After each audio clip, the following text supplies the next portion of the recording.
Hey, good afternoon, everybody. It's 6 minutes past the hour, 3 o'clock on this. It's not Tuesday, it's Booze Day. Booze Day. I mean, I come like on. it. It's Halloween. Woo. And Halloween. Everybody jumps on me about the way I say the word Halloween. It's Halloween. Apparently, all my life, I said it wrong. Halloween. And everybody said, no, the emphasis is on the wrong syllable there, Brian. You need to go. It's Halloween. That just sounds better. Not to me. It doesn't at all. The other thing, the other holiday that apparently I say wrong is Thanksgiving. The emphasis should be on thanks. Or giving. Well, You're giving thanks. Thanksgiving. Yeah. Thanksgiving. Yeah, Interesting. Thanksgiving. Oh. See, Texans, we tend to put emphasis on the first syllable of any two-syllable word. It's just something that we do, and I don't know. It just seemed normal to me. But you're right. It falls wrong on a lot of people's ears. So I will endeavor, because I care deeply about getting this right. I will endeavor, but I probably will slip up at some point because it's just in my DNA. It's like I remember one time when I was anchoring at Fox, I used to have this thing I'd say, "Thanks much." Thanks much. Thanks much. Right. And it's just a Texas thing. I mean, I heard it all my life. And they called me up one day and they said, "Don't say that anymore." I mean, this came from the highest levels. And you said, "Say and what?" I said, "Say what?" Well, I said, I probably said, "I'll try," but I got to tell you, it's sort of like I've been doing this all my life, and it's a Texas thing, and I'm not sure that I can promise you that it won't slip out now and then because it's just so ingrained in my DNA. And they said, "Don't say that anymore." And I said, "A word to the wise should be sufficient." And so I did. I don't think I ever said it again. Yeah, they must have beat it out of you because I've never heard you say it. Yeah, I don't say it anymore. Wow. They broke me of the habit. But there's a lot of things that when you're from Texas that you say that other parts of the country, they go, that doesn't sound quite right. So happy Halloween. There we go. And we are prepared here at Stately Wilson Manor for a whole bunch of hobgoblins and ghosts and ghoulies to come by and look at our 12-foot Skeletor who's in the front yard. And then apparently a graveyard has arisen in my front yard. Oh, which actually I'm not making this up. In Watertown, there are many people who have tombstones, real tombstones in their backyards or on their side yards. wow. They got relatives buried out in the yard. Uh-huh. That's how they used to do things. And I'm told that in Tennessee that is allowed unless the city says you can't do it. And if the city ever said that you can't do it, it was long after these other people have already been buried. Literally down the street, you're driving down the street and you look over and there are like 3 tombstones in a side yard right next to a pickup truck. Next to the pickup truck. Is the pickup truck kind of like a marker, or is it? No, is it it's just right next to the driveway. Oh, it's just right there. Okay. They park right next to the dead people there at their house. It's just very strange. I don't know why. Well, enough of that. We'll get into some of the Halloween fun and nonsense a little bit later, but let's get serious about what's going on in Washington, because I'm telling you right now, you talk about something scary. The swamp, it can be one of the scariest of places. Right now, we're having a big battle. It's going to be an epic battle. On one side of the equation, you have the Speaker of the House, the new Speaker, Mike Johnson. And on the other, you have Mitch McConnell and a great number of senators and the White House. And it all has to do with Ukraine funding. You may remember this soundbite from the other day. I love what Mike Johnson, the new Speaker, had to say about the funding request. But see, the president wants funding for Israel and Ukraine, all big one lump, and just do it in one big felled swoop. And Mike Johnson said, "Oh, nope, we're not going to do this." He went to the White House, met with the president, and met with staff over there and told him that's not going to fly in the House of Representatives. I told the staff at the White House today that our consensus among House Republicans is that we need to bifurcate those issues. The American people are demanding some real accountability for the use of those dollars. Now, we can't allow Vladimir Putin to prevail in Ukraine because I don't believe it would stop there, and it would probably encourage and empower China to perhaps make a move on Taiwan. We have these concerns. We're not going to abandon them, but we have a responsibility, a stewardship responsibility over the precious treasure of the American people. And we have to make sure that the White House is providing the people with some accountability for the dollars. And we want to know what the objective there is. What is the end game in Ukraine? The White House has not provided that. I was at the White House for a couple of hours today, and I told the staff there that this is where we are. This is where the House Republicans are. So we're going to look at Israel separately. With that kind of money, is it America having a proxy war with Putin and Russia? It's a great concern. We've got a group of our colleagues here in the House, led by Mike Garcia out of California, a brilliant legislator and a Top Gun pilot. And some of our veterans have gotten together. Dan Crenshaw is involved in this and others. They came up with a document that presents 12 critical questions for the White House to answer as a condition of our supplying the additional support. These are not hard questions, Sean. These are things the White House should be forthcoming about. I delivered it myself today and to the National Security Advisor, Jake Sullivan. Did you read it? He says he's studied. He's going to study it tonight during the show. Yes. So we want to be cooperative. We need to work together on this, but we owe it to the people to know what the plan is, where the money is going to be spent, and we need some auditing for the dollars that we've already sent over there. These are not tough questions, right? Israel is a separate matter. We're going to bring forward a standalone Israel funding measure over $14 billion. It's a very specific number tied to very specific measures, but here's the important thing that distinguishes House Republicans from the other team. We're going to find pay-fors in the budget. We're not just printing money to send it overseas. We're going to find the cuts elsewhere to do that. Well, that makes great sense to me. I mean, and look, you have the power of the purse over in the House of Representatives. Nothing is going to get approved unless it goes through the House, and Republicans control the House, and as long as they stick together, and that's always an open question, but as long as they stick together, then you were not going to get any money. And this is just driving the Biden administration guano crazy. Guano crazy seems to be a good word on Halloween.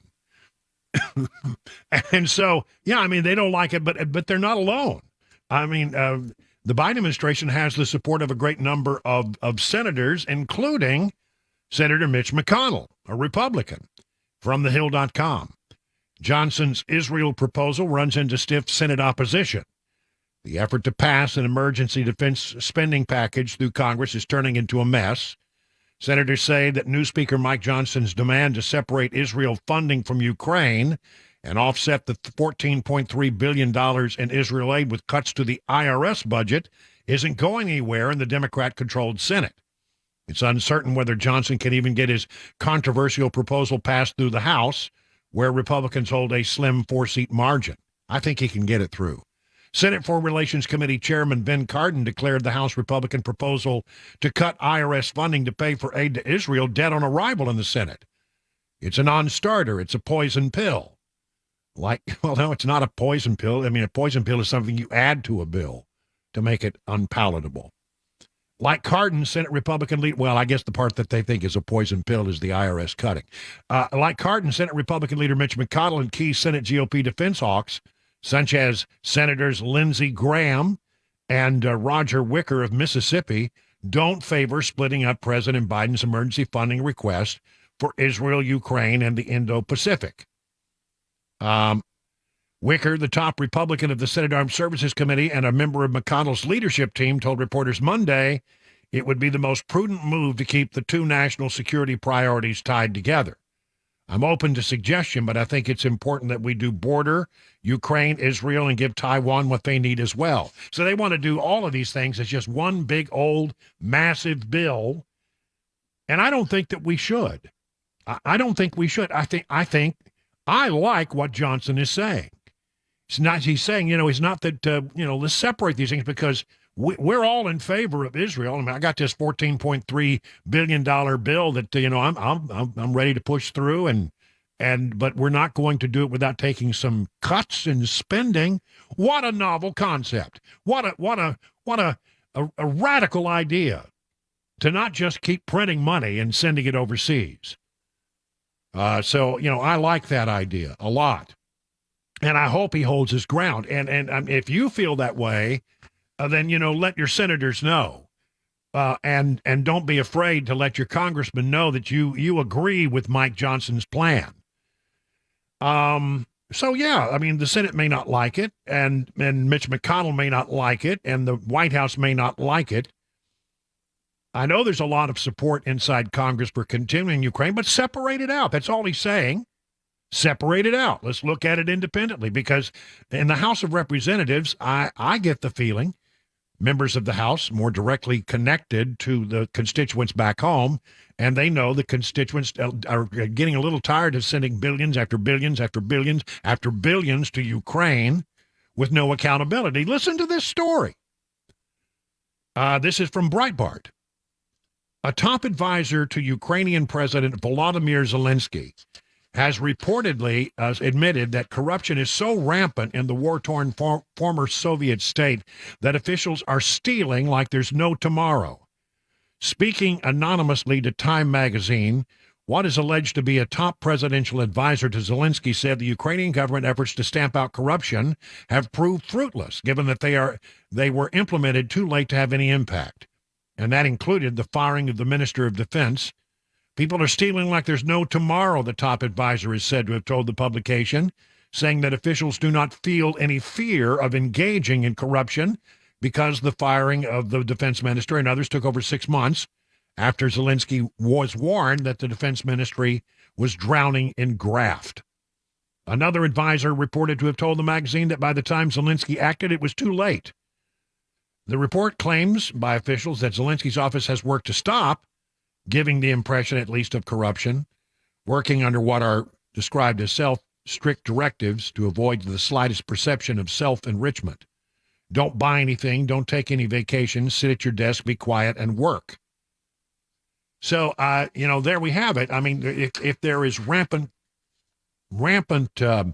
corruption inside Ukraine, then why in the world would we want to continue doing that? John Kirby, who seems to be the only person who would at least try to answer questions at the White House these days, was asked about whether or not the president would truly veto Israeli funding if it came over as the House wants it to come over. Would President Biden veto any funding bill that provides assistance to Israel but not to Ukraine?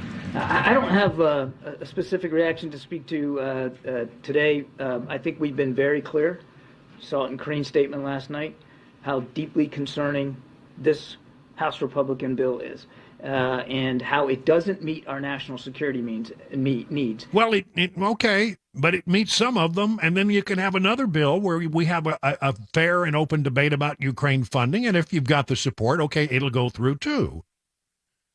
I'm not sure you have the support for that. I think people are drawing a little bit concerned about the amount of money we're sending to Ukraine. And I think they're starting to have second thoughts about it. Is it really getting the job done, or is it just, lining the pockets of the oligarchs that still remain inside Ukraine, which many people say is among the most corrupt nations in Eastern Europe, and that's saying something. So that is going to be a battle worth watching. The battle lines are clearly drawn. Speaker Mike Johnson, this is sort of his first foray into, seeing what, how strong he can keep his group together, because there are members of the House who want to see continued funding for Ukraine.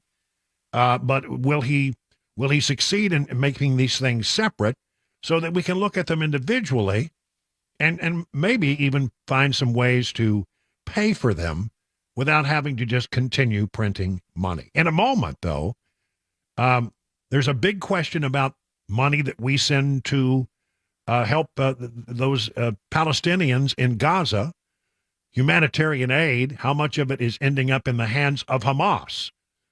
And we'll get to that right after this break. It's 20 minutes past the hour of 3 o'clock on Super Talk 99.7.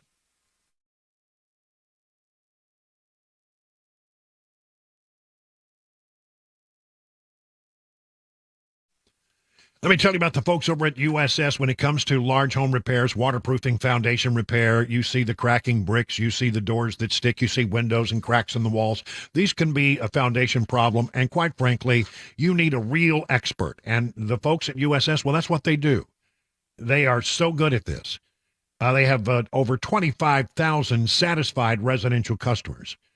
And here's what happens. They come out to your house, they take a look at your situation, they give you their advice, and if you decide to go forward, you don't pay a penny until the job is done, and you're completely satisfied. And I have a lot of testimony here from people who have done work, had work done by USS, and they rave about this company. Jerry in Hermitage, the best crew we've ever had do work on our house. Jeffrey says the service was A+++. Constance, excellent experience. Put me at ease in the whole process. I could go on and on and on. So if you have a problem with these things, turn to the people who know what they're doing about this, and you can trust to give you the straight from the shoulder answers that will solve your problem. USS, they guarantee their best, serving Middle Tennessee, Southern Kentucky, Western Kentucky, Northern Alabama, online at USSTN.com, or call this number, 615-488-7855.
The Senate and the House at a disagreement as far as emergency foreign aid is concerned. Metro Police looking for a possible murderer, plus some other news involving China and a Washington state lawmaker. That and more. 3:30 Super Talk 99.7 WTN. Who you going to call I mean, when you got a complaint, I mean, we all got some complaints about how money is being spent in the nation's capital, which is, I think, the spookiest of all spooky places. There's no doubt about that. Yeah. And by the way, complete ripoff of a Huey Lewis and the News song. That's true. Yeah. It's actually, if you listen, it's the same chord structure to the song "I Want a New Drug" by Huey Lewis and the News. Mm-hmm. In fact, when they started to record this song, they actually laid in the Huey Lewis tune and just copied the instrumental parts note for note. Wow. They ended up paying for that, by the way. And to this day, they still do not speak of it. Yeah, I know. Yeah. I know. Well, I'm talking about, money that goes out of our coffers. This is taxpayer money. You send your money to Washington, and they send it all over the world. And I think, generally Americans don't like the idea of foreign aid.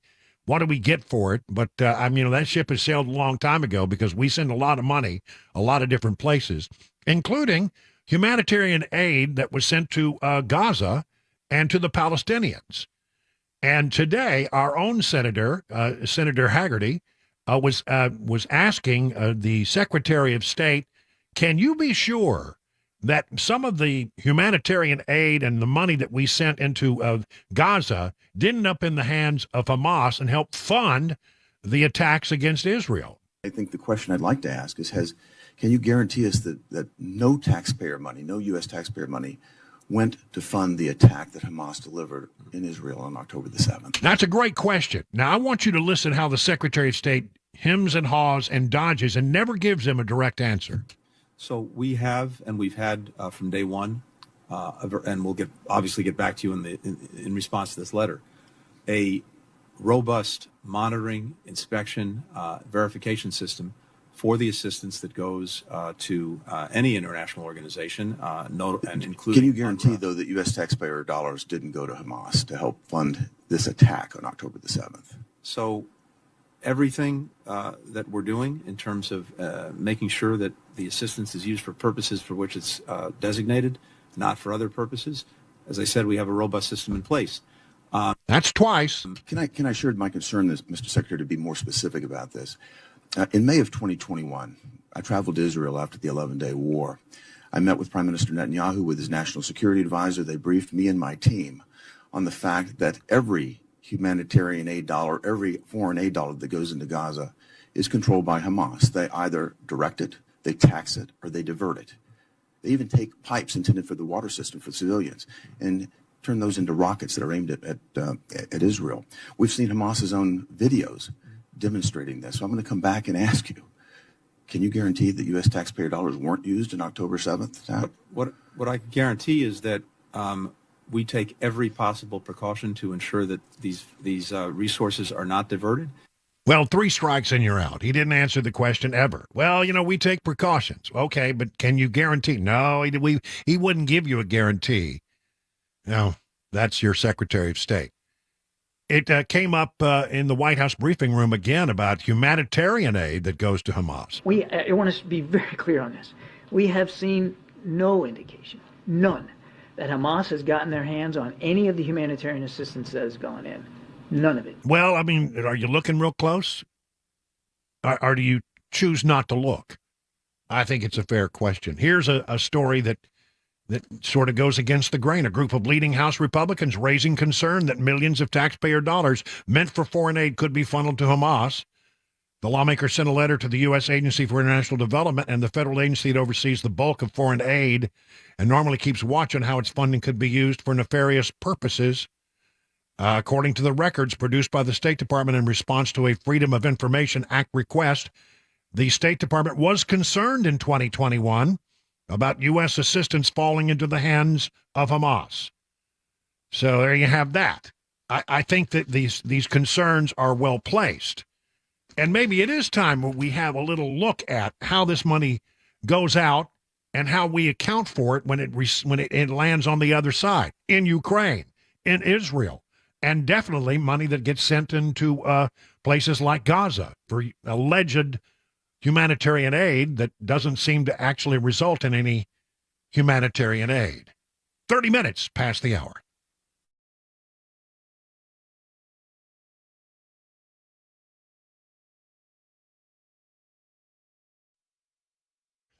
30 minutes after the hour of 3 o'clock, I'm Mac Maury with your top stories. Right now, 51 degrees and a cloudy, cold day, or rather clear, cold day with a freeze warning set to go into effect in Nashville tonight at 10 p.m.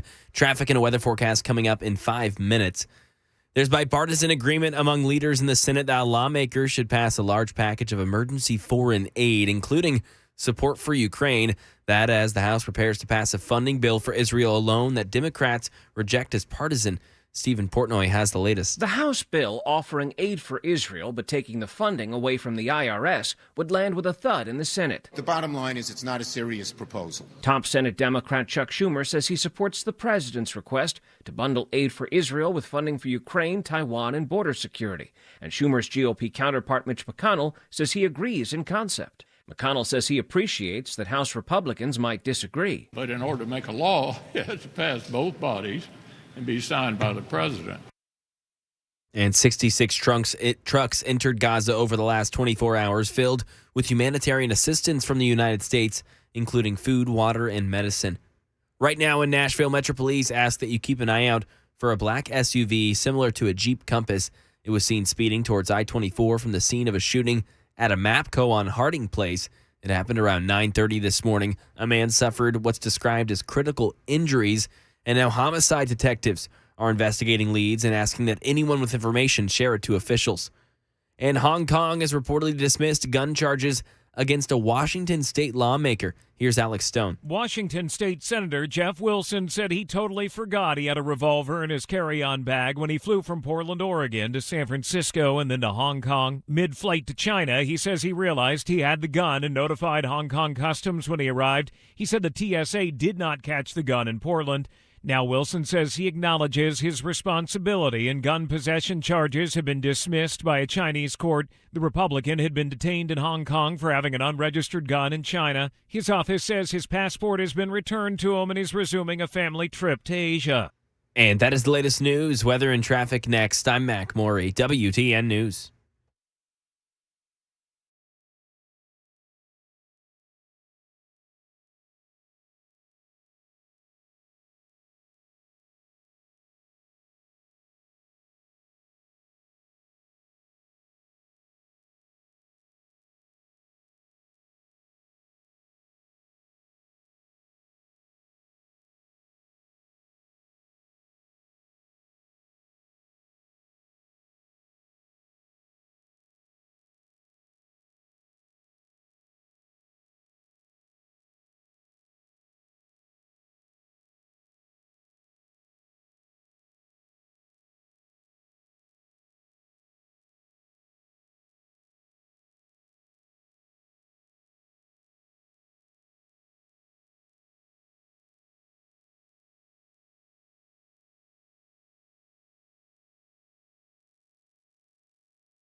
So how are you faring in this rough and tumble market? The experts at Beacon Capital Management say, well, it can be a little scary. They understand. But here's the thing. Beacon Capital Management has a plan to assess where you are and help you make any mid-course corrections that might be needed. I mean, wouldn't it be great to have peace of mind that you're on the right path?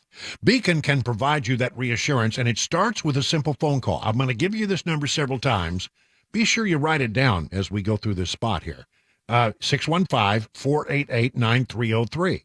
Now, the experts at Beacon will take it from there. They will ask you a few questions, and you really have nothing to lose in this whole process except for the potential worry that you have. Again, get started today by calling 615-488-9303. At the end of the process, you'll be able to rest easy knowing you have a plan that meets all your retirement goals and replace the worry with confidence that you're on the right path. Again, the number, 615-488-9303. The experts at Beacon stand ready to take your stress away, and you can learn more at their website, askbeaconnow.com. My name is Annie Angela Gones. I was addicted to pills for probably 15 years. I had lost my kids. I'd lost everything. I finally hit rock bottom. I graduated in December last year. I got her out. Got full custody, everything. I love working here. I get to give back what was given to me. You know, what drew me to this place is most of the people here has been through this, so they can understand more. It helps so many lives. It gives us food, it gives us shelter. That's something that we didn't have when we came here. People here really care.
Happy Halloween.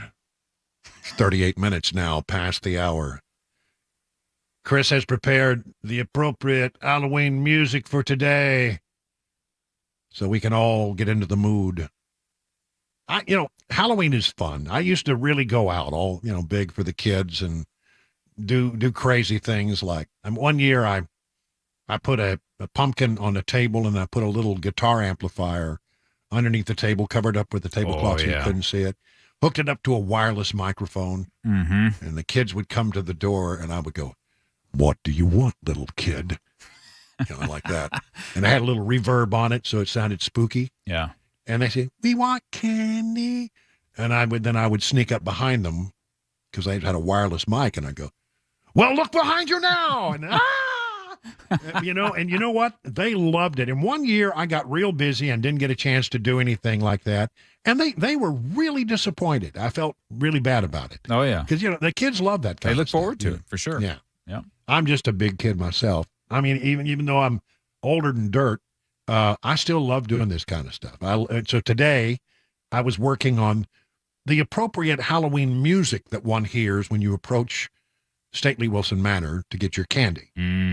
You have to go past the 12-foot skeleton, through a graveyard where the skeletons are trying to claw their way out of the dirt, and then on the front porch, you have two really evil-looking pumpkins, one on each side of the door, and then Cabana Wife will come out dressed like Woody from Toy Story. Couldn't get her in line with all the scary stuff, huh? No, I mean, I did not understand this. She was all the people at work where she's been working dress up. Mm-hmm. So she went to a lot of trouble to put together a Woody costume.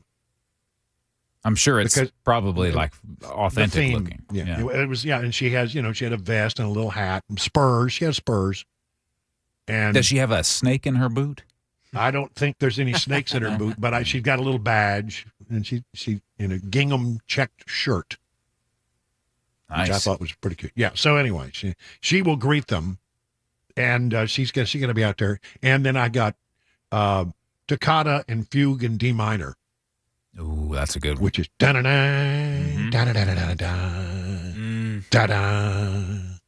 That's scary. Just throw in a. There you go. Yeah, that's all you need. Let's see. Let's move on here for a moment and talk about some actual stuff that I think you need to know about. There've been so many calls in government for doing something about these assault weapons is what they're called by the left, the AR-15s, etc. And it all has to do with this Maine gunman, and it is a tragedy. I mean, honestly. So many people died, 18 people died, and it is a tragedy. I don't want to diminish that.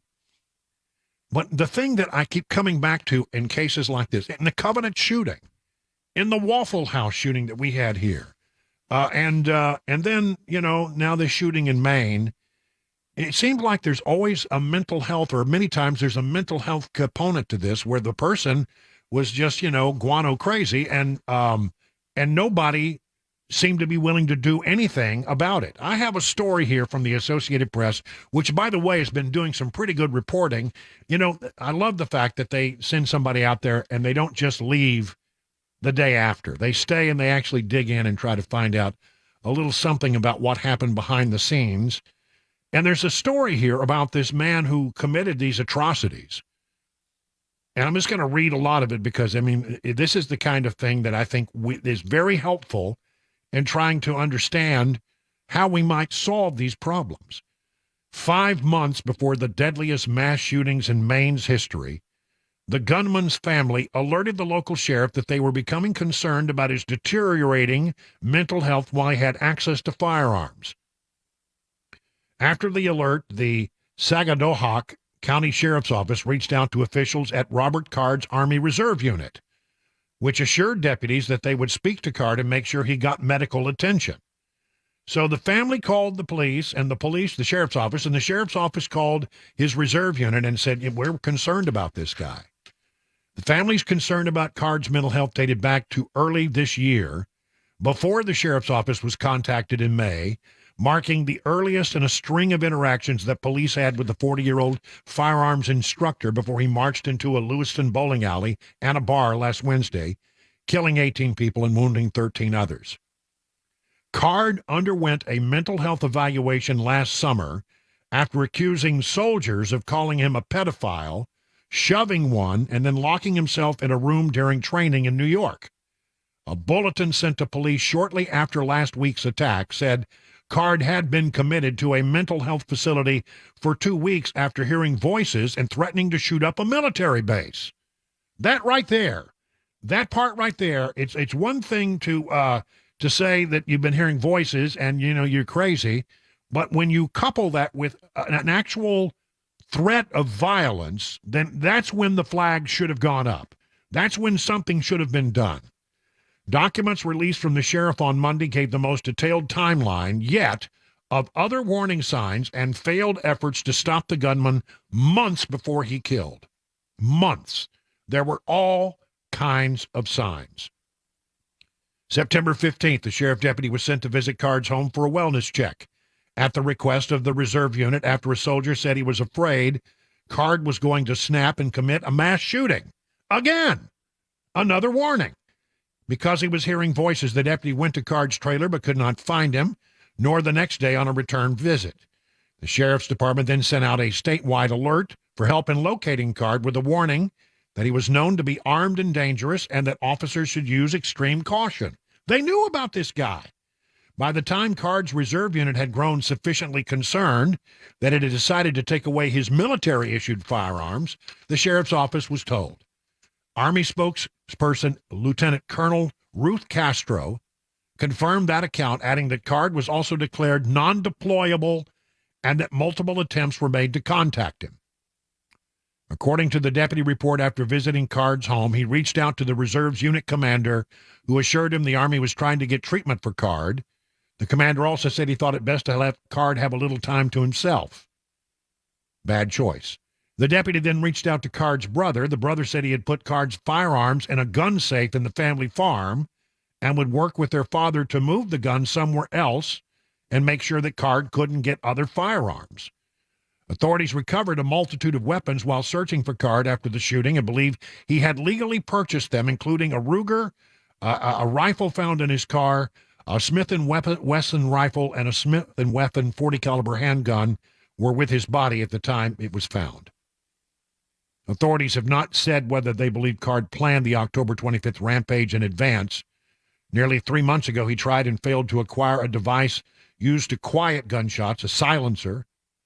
He answered the question on the application that said, have you ever been adjudicated as a mental defective or have you ever been committed to a mental institution? He answered on the form, yes.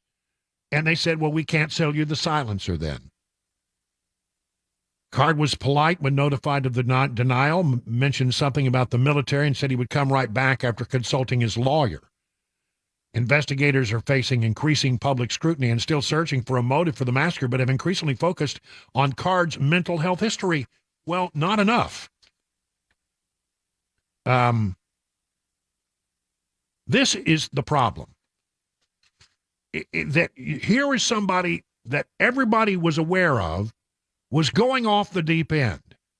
He was exhibiting signs of paranoia. He was hearing voices. He was acting in a bizarre way. His family knew it. The sheriff's office knew it. His reserve officers knew it. The military knew it. Everybody knew it, and they just did not take the actions to keep him from purchasing weapons. Because, they took away his other weapons and locked him up, and he went out and bought new ones because there were no flags in the system. What does it take to get a flag in the system? What does he have to do? When you say, he's contemplating shooting up a military unit, that ought to be it right there. Somebody should have been able to take that and go to a judge or find a way to make this guy go for treatment and to make sure that there were flags put in the system so he could not purchase a weapon. The weak excuse that we're getting right now is that, well, he committed himself voluntarily, and there will only be flags in the system if he committed himself involuntarily, if he got committed by somebody else. Not good enough.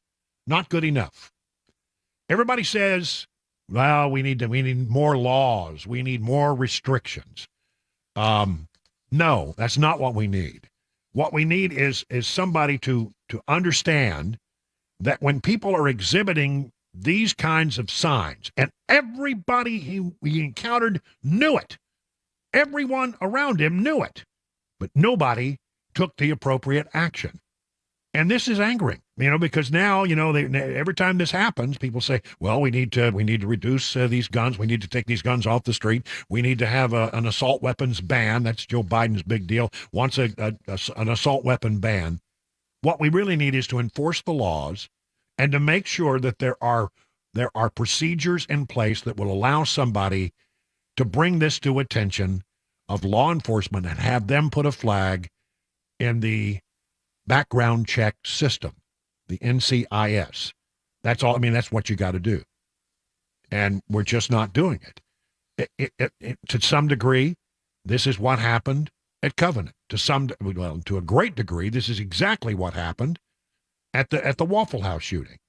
And with all of this information that we're now gathering, there were ample opportunities for officials to step in and to take action with a guy who was exhibiting signs of paranoia and hearing strange voices.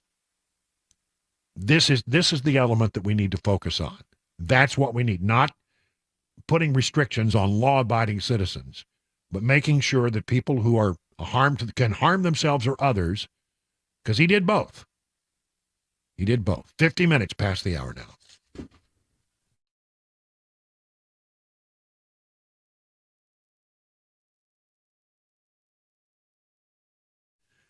Grace Point Healthcare delivers medicine affordably with menu-style transparent pricing so you'll know how much it will cost before the care is actually delivered. Now, I know right now, because I see the commercials with Martha, and everybody's trying to make healthcare decisions right now, right? And I mean, I just went through this. You might want to think about getting a smart care plan set up over at Grace Point, especially if you have one of those insurance policies that have a very high deductible. Smart care plans start at $69 a month, and you get a lot for that. You get unlimited office visits and free basic labs for the entire year. And because they treat the entire family, even newborns, they offer family plans as well. At Grace Point, they take their time with each patient. They see you the same or next day. There are no long wait times or crowded wait rooms. They treat naturally whenever possible, and it is a military vet-owned practice. Just some of the reasons why it's been voted the best primary care provider by Toast in Music City year after year after year. Grace Point wants you to know they believe strongly in freedom of choice when it comes to vaccines for you and your children. You can get COVID testing and treatment there. Grace Point Healthcare on Main Street in Franklin, 599-6868. That's 599-6868 to schedule a visit. If you have a 401k at work, chances are you've seen something called a target date fund. Now, the idea behind a target date fund is if you're going to retire in a specific year, let's say 2030, all you do is put all your money in that fund and you don't even have to think about it. Set it and forget it is the idea. Now, one of the things that I warn people about regarding these types of funds is many times they're not nearly as diversified as you think. When we look at investing, when we look at diversification, we want to own really small companies, really large companies, really growth-oriented, really value-oriented companies, and diversify between these different market areas. Target date funds tend to focus more attention down here for a really basic reason. It sells better. Because you're investing in very big, well-known U.S. companies, what happens is investors tend to like to look like the market, as we say. And the problem, though, is when we do that, is we can go very long periods of time. 1966 through 1982 is one example. More recently, 2000 through 2012, where large U.S. stocks had no return, where other market segments actually did quite well. So one of the things that happens is when we invest in a target date fund, we may be overly concentrated and have more risk than we really realize. So if you want to learn more about our approach to investing and financial planning and how we educate investors, go to paulwinkler.com and set up a free 15-minute phone call, or you can call 615-851-1950.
We got an update on the Israel-Hamas war as here in the nation's capital, they decide if more emergency foreign aid will be going to Israel and Ukraine, amongst other areas around the globe. An Alaska man been charged with threatening to take a U.S. senator's flesh off, plus some more news concerning the entertainment world and movies around the holiday season. 4 o'clock on Super Talk, 99.7 WTN.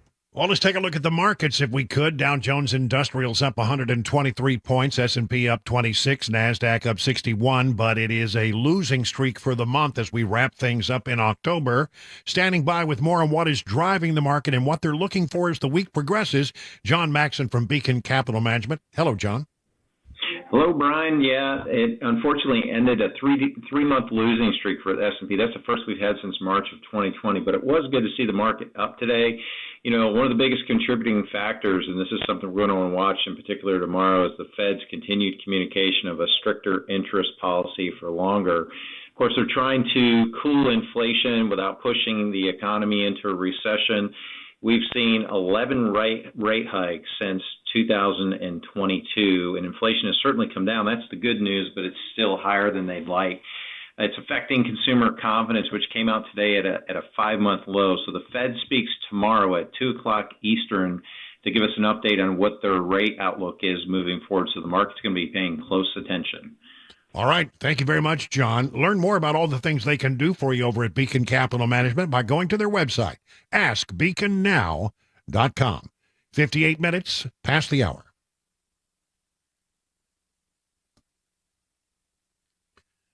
I want to talk to you about the folks over at Eurofix, which has a very different business philosophy. They staff all their locations with more staff than the average auto repair shop. That's just so they can be ready when your emergency pops up out of nowhere. Have you ever noticed how hard it can be to get a right now appointment for vehicle repair? Some dealers can be more than 2 weeks just to get an appointment, but not at Eurofix. Eurofix has been offering quality repairs that beat the dealer without dealer pricing since 1999, plus a 3-year nationwide warranty and the staff to fix your car now. So if you're tired of waiting forever to get your car into the shop, why don't you call Eurofix?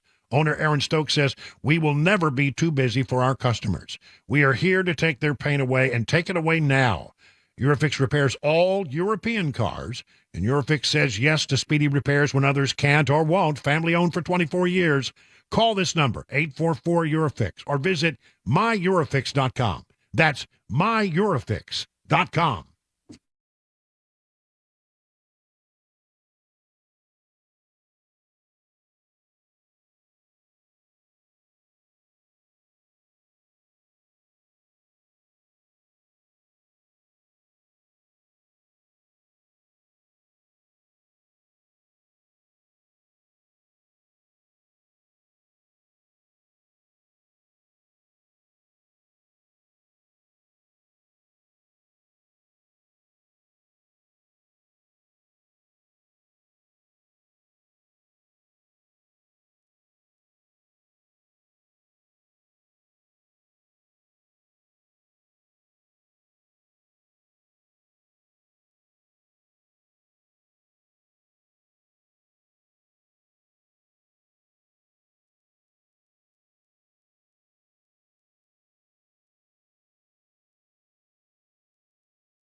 Four o'clock, I'm Mac Maury with your top stories. 50 degrees on Music Row. Got a freeze warning going in effect again tonight at 10 p.m. Traffic and a weather forecast coming up in 5 minutes.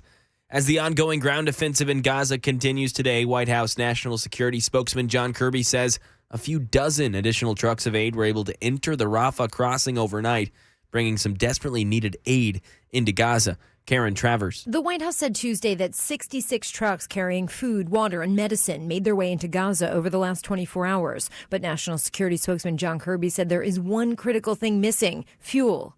No fuel has gotten in, and the existing stocks are dang near down to zero, and that's perilous here for the hospitals, for the water pumps, and so we're working hard with Israel to make sure we can find some accommodations to get fuel in.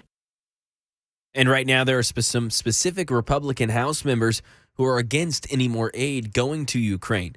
And an Alaska man has been charged with threatening to take a U.S. senator's flesh off. Alex Stone. Arthur Graham lives in Alaska and is accused of sending emails to the office of an unnamed U.S. senator saying he was going to hunt her down, cut the flesh off her body, and wear it as a coat, and he would live inside of her. He allegedly used a contact form on the senator's website to send the message, and according to prosecutors, even put his contact information in that form. When FBI agents visited Graham at his home in Alaska, they say he admitted to writing the message. He told ABC News sending it was against the law. He's now facing federal charges. And the Biden administration taking another step towards eradicating junk fees, this time targeting fees associated with retirement planning. Today, his Labor Department will propose new rules that would hold financial planners to higher account, which they would give retirement advice, including what to do with your 401k. The rules, which could take effect in the coming months, would require them to give advice that serves the best interest of their clients instead of chasing the best commission for themselves. And some entertainment news. What are the movies everyone wants to see this holiday season? Jason Nathanson takes a look. It's all about the Marvels. We're a team. Oh, no. We're not a team. We're not a team. The latest Marvel superhero team-up movie tops Fandango's poll of the most anticipated movies coming out this holiday season. It'll be in theaters a week from Friday. In second, I'm the king of Atlantis. Another superhero film, this one from DC. It's the sequel Aquaman and the Lost Kingdom. That's out December 22nd. And in third, My name is Willy Wonka. it's Timothée Chalamet and Wonka in theaters December 15th. The Hunger Games prequel and Napoleon round out the top 5. And that is the latest news. Traffic and weather next. I'm Mac Morey, WTN News.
Good afternoon, everybody. 7 minutes past the hour of 4 o'clock on Super Talk 99.7. Brian Wilson in the chair and on the air on this Halloween, October 31st.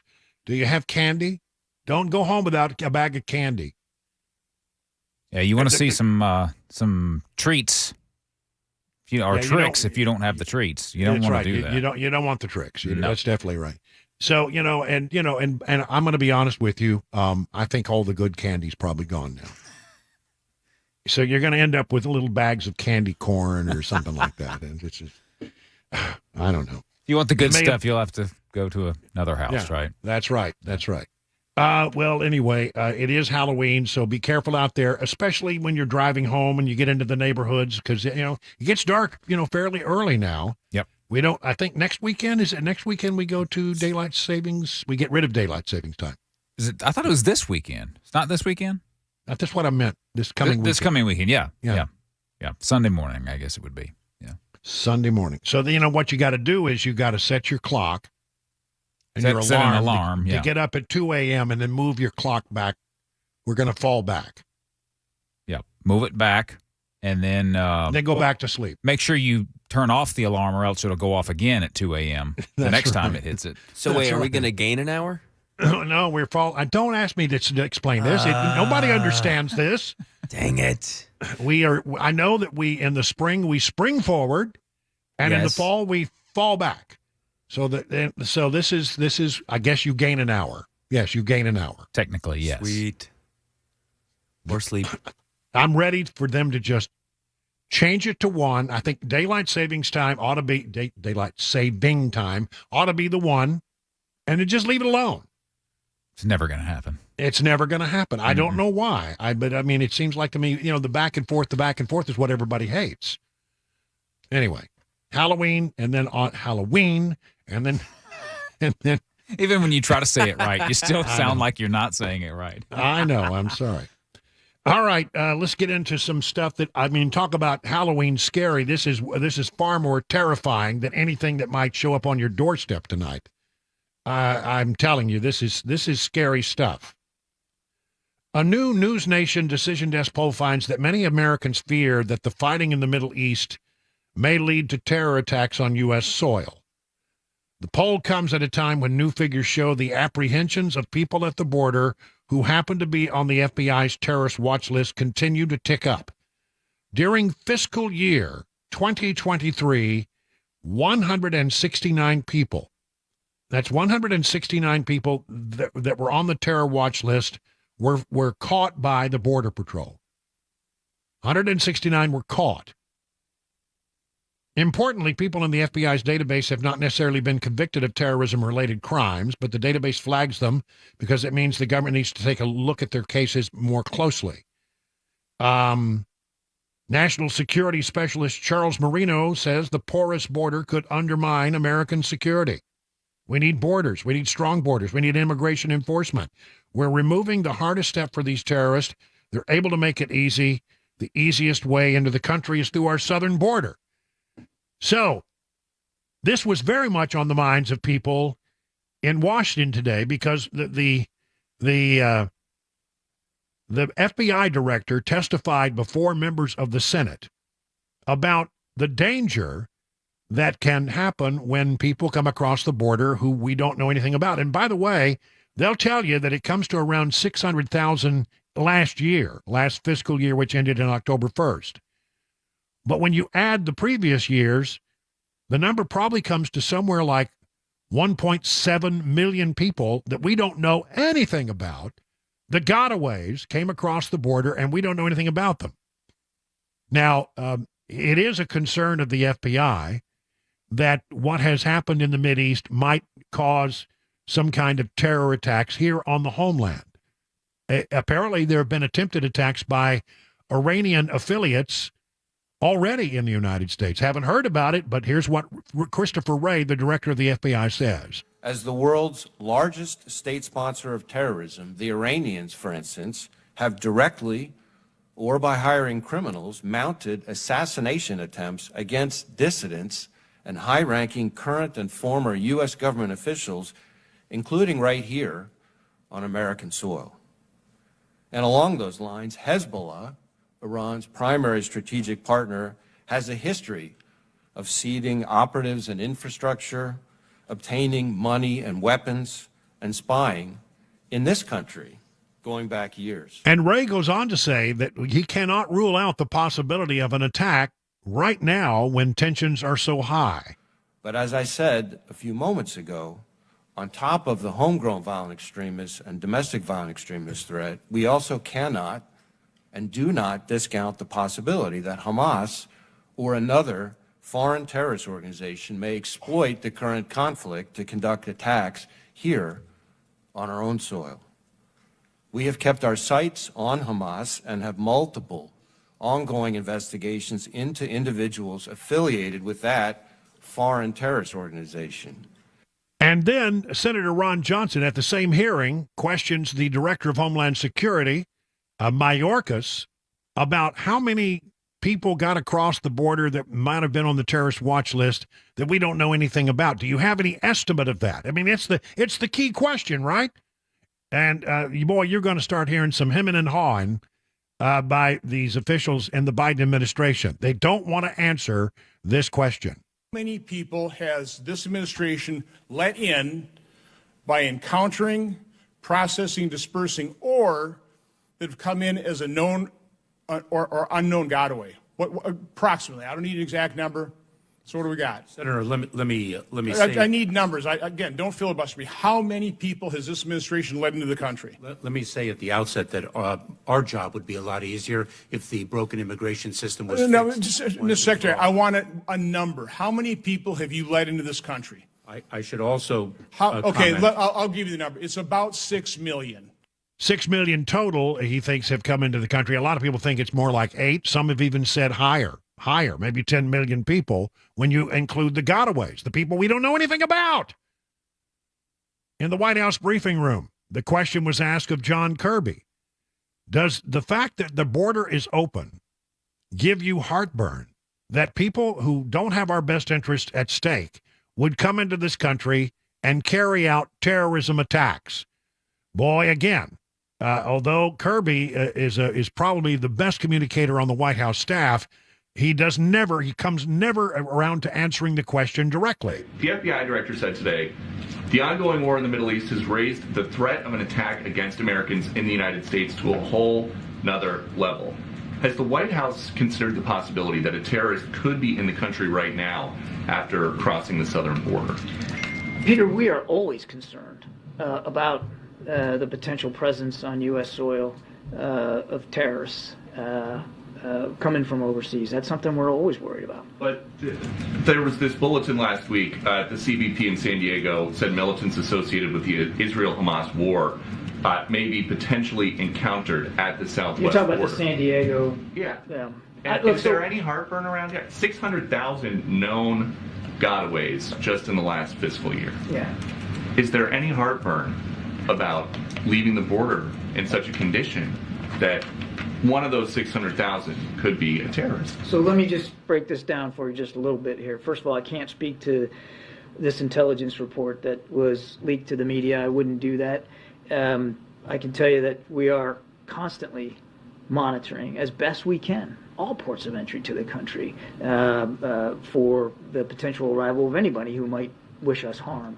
And one of the things that the president asked for in this supplemental was additional funding for border security, for like 1,500 more Border Patrol agents and better technology at the border. I mean, so again, we would urge Congress to take a look at that supplemental request and pass it. But if the general gist of your question is, are we taking the potential threat seriously? Of course we are. Well, we're taking it seriously, but we don't know. I mean, so let me just ask you a question. 600,000 people came across the border that we don't know anything about. What are the chances that 1% of them are terrorists? I think pretty good. I mean, if you have a desire to do harm to America, and you're a nation state that funds terrorism like Iran does and like others around the world do, and you hate America, do you not think that you would just take advantage of the chaos on the border given the fact that there are always going to be ways. I mean, some of these people run toward the Border Patrol because they want to get the piece of paper and they want to be allowed in and they want to be sent on their way. But there's always a great number, the gotaways, who don't want to have any contact. Why are they running from police officers? Why are they not wanting to have any encounters? Because I tell you, there's something in their background. Either they're terrorists or they're criminals or they're rapists or there's somebody who's dealing drugs and bringing fentanyl across the... Whatever it is, they do not want to be captured or have any contact with law enforcement. And the coyotes know how to work this. They work this system like you cannot believe. They know exactly how to get those people across in the places where the Border Patrol isn't. You want to hear a story that's going to hack you off? Listen to this. A whistleblower has told Congress, this is from the Washington Times, that special agents at Homeland Security investigations have been pulled off cases involving child traffickers and sexual exploitation and have been, I'm telling you, just hold on, and have been deployed to the border to make sandwiches for illegal immigrants. Senator Josh Hawley revealed the allegation during a hearing today, challenging the Homeland Security Secretary Alejandro Mayorkas over whether that was a good use of highly trained agents' time. We are being told to shut down investigations to go hand out sandwiches and escort migrants to the shower and sit with them while they're in the hospital and those kinds of tasks, said the whistleblower herself, a special agent, according to Hawley. She estimated that some 600 agents have been redeployed. Mayorkas did not specifically refute the agent's claim, but said his department has to balance competing needs. We have a number of law enforcement priorities. We use our personnel to achieve the maximum law enforcement objective. And Hawley answered, is making sandwiches one of them? The claims the senator raised are similar to what department employees have told the Washington Times and other news outlets, with officers from anti-terrorism and immigration fraud task forces also being taken off their jobs and sent to the border to help process the massive flow of illegal immigrants. Yet you can't get a straight answer out of the administration. Are they, well, we're doing everything we can to monitor. No, you're not. No, you simply are not. Is it possible that somebody who wants to commit a terrorist attack during a time of elevated threat crossed the southern border into the United States already?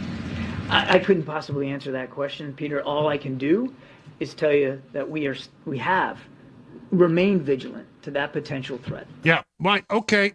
I don't know. Do you feel any better? I don't feel any better. Does that give you reassurance? I don't feel reassured. It's a ticking time bomb. And I pray that I'm wrong. I pray that I'm wrong, but I don't think I am. And I think you probably feel the same way. Something is going to happen, and it's going to be on the hands of the Biden administration because they have the ability to shut this down with the snap of a finger. With a one pickup of a phone call, they could go back to enforcing the laws the way they were enforced before. And we wouldn't have this problem. We wouldn't have this problem. This is on the Biden administration. And I pray that our law enforcement folks are good enough to track the bad guys down, but I don't know how you do that when you don't know who's coming to the country and you don't know where they are and you don't know where they came from. 21 past the hour.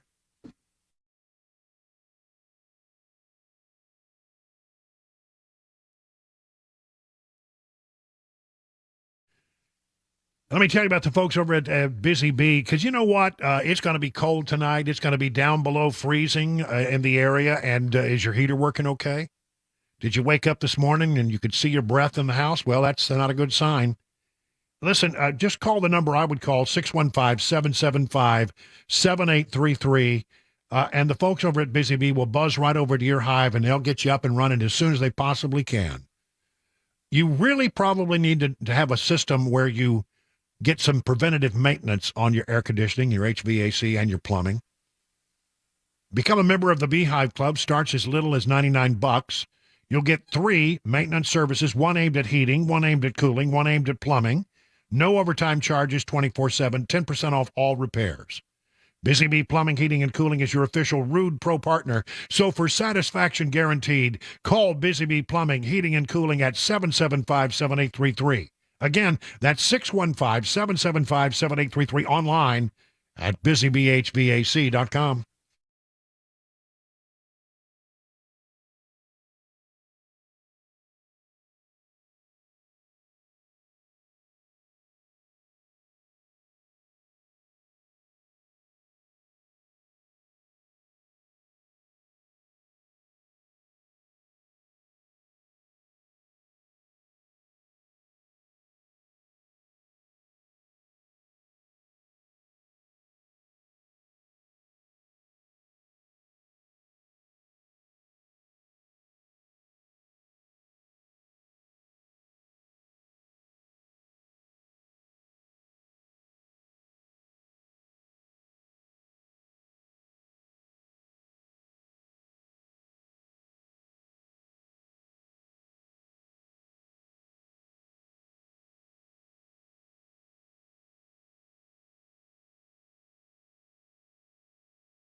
An update on the ongoing ground offensive in Gaza, plus the latest from Wall Street with some money news. I'm Mac Morey on Super Talk 99.7 WTN. It is 26 minutes now past the hour. That's right. Ooh, the Atlanta rhythm section. Oh, yeah.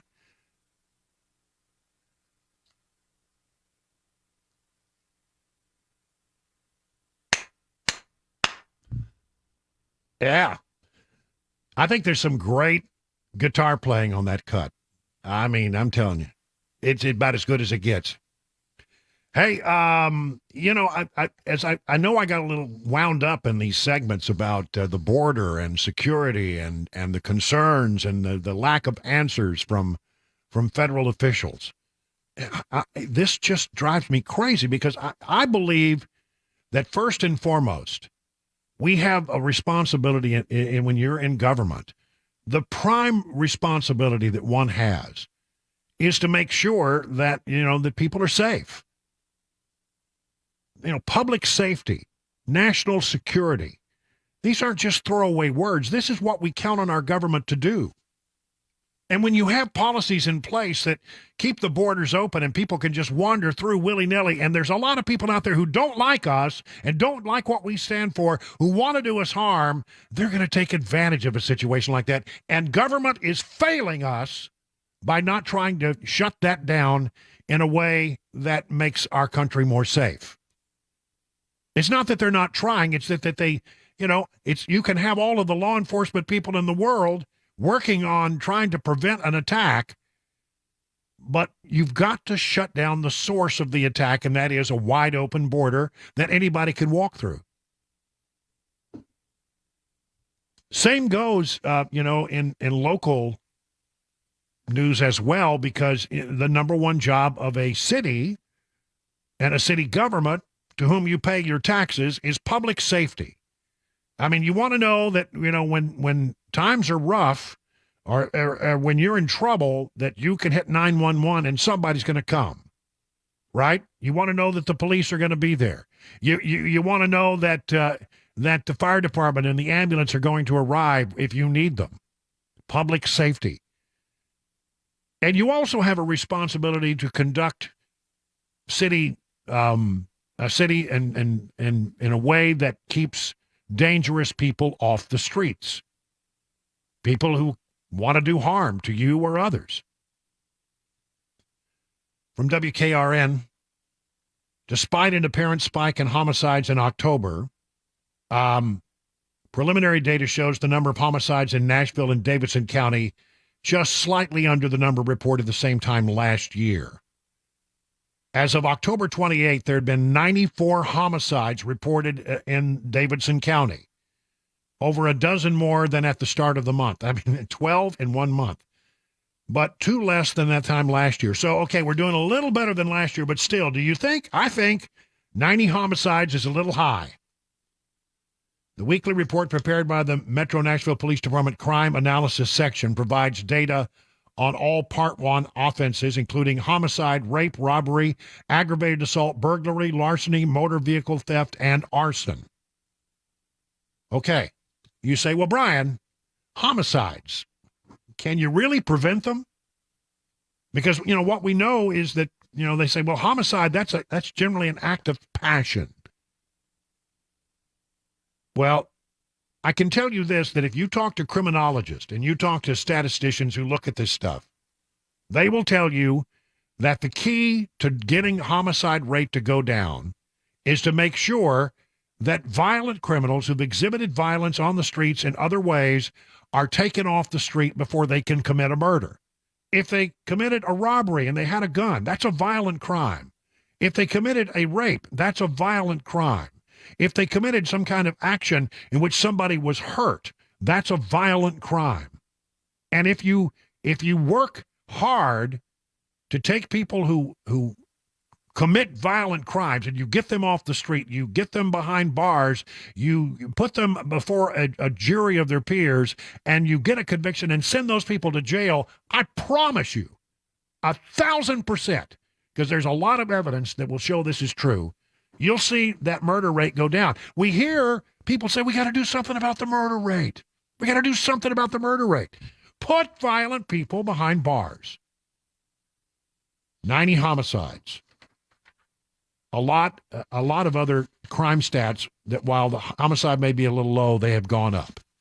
We need to be more vigilant about taking violent people off the streets, even here in Nashville. 31 past the hour now.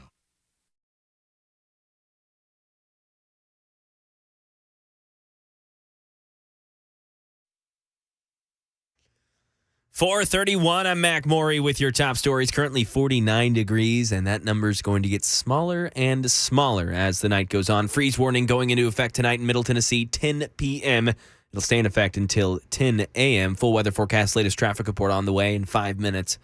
As the ongoing ground offensive in Gaza continues today, White House National Security spokesman John Kirby says a few dozen additional trucks of aid were able to enter the Rafah crossing overnight, bringing some desperately needed aid into Gaza. Karen Travers. The White House says the last 24 hours have marked the highest single delivery day of humanitarian assistance into Gaza so far. National Security spokesman John Kirby. I'm pleased to say that another 66 trucks got into Gaza over the last 24 hours.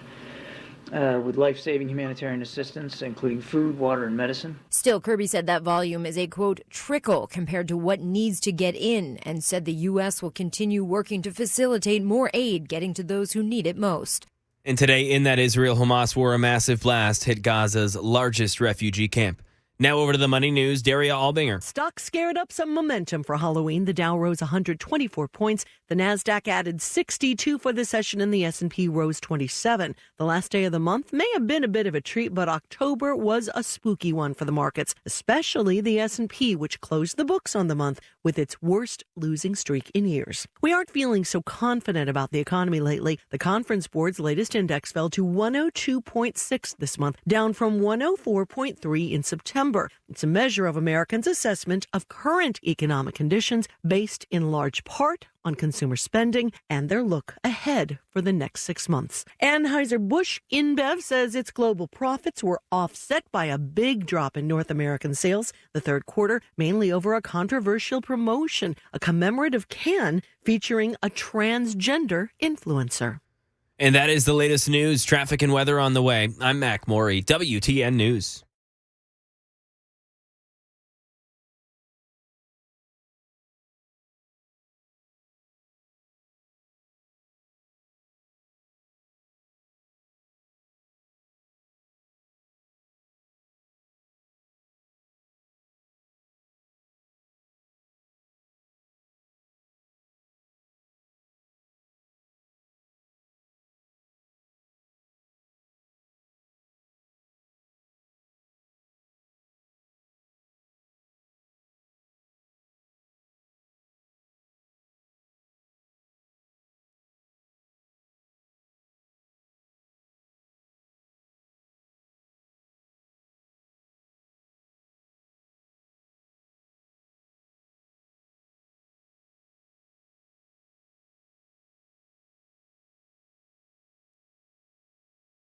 Today's show happened because I saw a comment. He said, why don't you do something on doves and dove fields and how to find them and things like that. So yeah, all right. Good idea. It's past the opening day. But like you said, it can work. Yeah. Because the season is long. It runs for 90 days and there's 3 segments. So we're going to cover all that today. Let's rattle off the season. September 1 through September 28th is the first segment of Dove. And then October 14th through November 5th. Mm-hmm. And then December 8th through January 15th. 15 is your bag limit. So September 1 is opening day, and that's at noon in Tennessee. September 1st has been one of those days. I mean, you'll see guys. I mean, they'll take off work. Have big cooking and getting together with friends, and it's kind of neat to see. Yeah. Historically, it's a huge social event. I'd say the majority of the hunters probably hunt opening day, opening weekend, and then won't pick up a shotgun until next year. So, we have 2 other segments besides this one. Running in October, and then even all the way through January 15th. There's a lot of opportunity throughout the year. On our website, tnwildlife.org, on our homepage, you can click the button there to dove hunting info and fields is what the button's titled. It's got all the information on dove hunting. You can find the fields there. So let's talk about how to find a field. You click on Region 2, it pulls up the options that are available, and get down to Bart Camp Barrens, and you see it's open statewide. So the hunting's not over there. There's still opportunity. Even though we had a big opening day, let it die down a little bit and get back in there. You're going to have some good hunting, I think, there, sounds like, anyway. Mm-hmm.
Well, you don't want to run into a purple people eater. That would be bad. I'm lucky to say I've never encountered one. No, I haven't either. I think some of these Halloween songs, think about, people who did some kind of song like in the 1950s. I mean, they probably jotted this down in 10 minutes, went to the recording studio and bang it out, and they still get residuals from these songs. Yep. One song, like, Monster Mash. Mm-hmm. A perfect example. I wonder, one song years ago, and we pull it out every year without fail. I don't know. I wish I could come up with something like that. I wish I could come up with one song that people would play every year. It's like Christmas song or a Halloween song or something, man. I'm telling you. I was talking about crime statistics a moment ago in Nashville. And I do want to say, look, there is, it is true that homicide in Davidson County is down 2%. I don't think that's a lot to celebrate when you have 90 people that were killed inside of Davidson County in the course of a year. But I want to just make sure that some of these other crimes that are out there that are not down, they're up. Rape.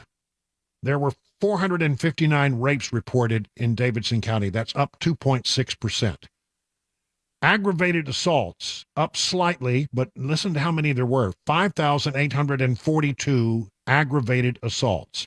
It's up just a hair, but it's still up. Property theft and property crimes, up 11.8%. That's when somebody damages something or takes something off of your property. Larceny theft is up 10%. But here's one for you. This is shocking. Auto theft. There were 4,306 auto thefts in Davidson County alone. That is an increase of 56.7%. Auto theft is through the roof in Davidson County. You would be well advised to lock your car. You would be well advised to make sure that there are no weapons in it when you at the end of the day when you park it. I'm just telling you, that one is spiraling way, way, way out of control. Just a few statistics, and I thank the folks over at Channel 2 for putting together that compendium. Joe Biden, it looks like the world is closing in on Joe Biden as the investigation continues. We get a lot of information that tells us about how corrupt this administration is, about the things that Joe Biden did that he shouldn't have done when he was vice president, how the investigation was derailed time and time and time again by people at the FBI and the Justice Department. Let me just run through some of this stuff. This is the big headline today. Step aside Hillary. Joe Biden may become the king of email scandals as a new stash alarms investigators. Mountain of evidence, more than 82,000 private emails authored by Joe Biden under different names. He had a bunch of accounts that had names other than Joseph Biden. Well, they've been located by the National Archives and could be a boon to Biden investigators and to a public with the right to know what the leaders have said and done. The National Archives' stunning admission that it has located 82,000 pages of potentially government-related emails from Joe Biden's anonymous private accounts not only threatened to supplant Hillary Clinton in the annals of email scandals, but it could provide a boon. The public is sure to scrutinize the matter in coming elections. The admission came out yesterday as part of a Freedom of Information Act, a lawsuit brought by the nonprofit Southeastern Legal Foundation. We're duty-bound to make sure that everybody's following the law here, and it sure looks that's questionable at the moment, said Representative Scott Perry, a member of the House Oversight Committee, conducting the Biden impeachment inquiry right now, said hours after the revelation. Perry told John Solomon, he has a podcast, that lawmakers in Congress must take action to ensure all the emails are preserved, given the history of Hillary Clinton's team trying to delete her private emails or to destroy the devices they were stored on. We knew the left was going to do this. Hillary taught us, and why would we think Joe Biden would be any different? And as long as that's the case, I think we got to make sure you know that Joe Biden doesn't have a hammer. sitting close to his phone, or I don't know, that they smashed him with hammers, or maybe they set them on fire, maybe they used bleach bit on the server. I mean, we got to make sure the American people could see what was so important to keep from the American people that they had to do it in an anonymous email account. Why would you need an anonymous email account? I mean, it seems to me the only reason you would need an anonymous email account is if you were doing things you didn't want people to know about. You're trying to hide stuff. Ron Johnson, Republican of Wisconsin, he raised this about a year ago, said the discovery of the email should be combed for potential evidence by every investigator from Congress to the Justice Department. Wow. 82,000 emails. And the National Archives says that it has them, which assumed that they are safe. They were either sent or received during his vice presidential tenure on 3 different anonymous accounts, pseudonym accounts. He used different names other than Joseph Biden. He went by robinware456@gmail.com, jrbware@gmail.com, and Robert L. Peters@pci.gov during the time he served as President Barack Obama's vice president. The status report filed Monday in federal court in Atlanta was the first to provide an estimate of the size and scope of possible government business conducted through Joe Biden's private email accounts. Court filings added that the foundation and NARA, that's the archives, are discussing ways to narrow the request for records so they can get copies of the emails out in a more expeditious manner. So the folks at the archives are not saying you can't have them. They're just saying 82,000 is a lot. Can we maybe do some word searches on this stuff and narrow the search so that you don't have to pull up and print all 82,000 and then have them go through the process of being, scrubbed. I don't trust the scrubbing process. So there you have that. David Weiss was the guy who was supposed to be doing the investigating. He's now a special counsel. And according to a story in the Federalist, this is pretty good stuff here. They have more evidence of Weiss ignoring evidence that had been vetted by the FBI as being credible about Joe Biden.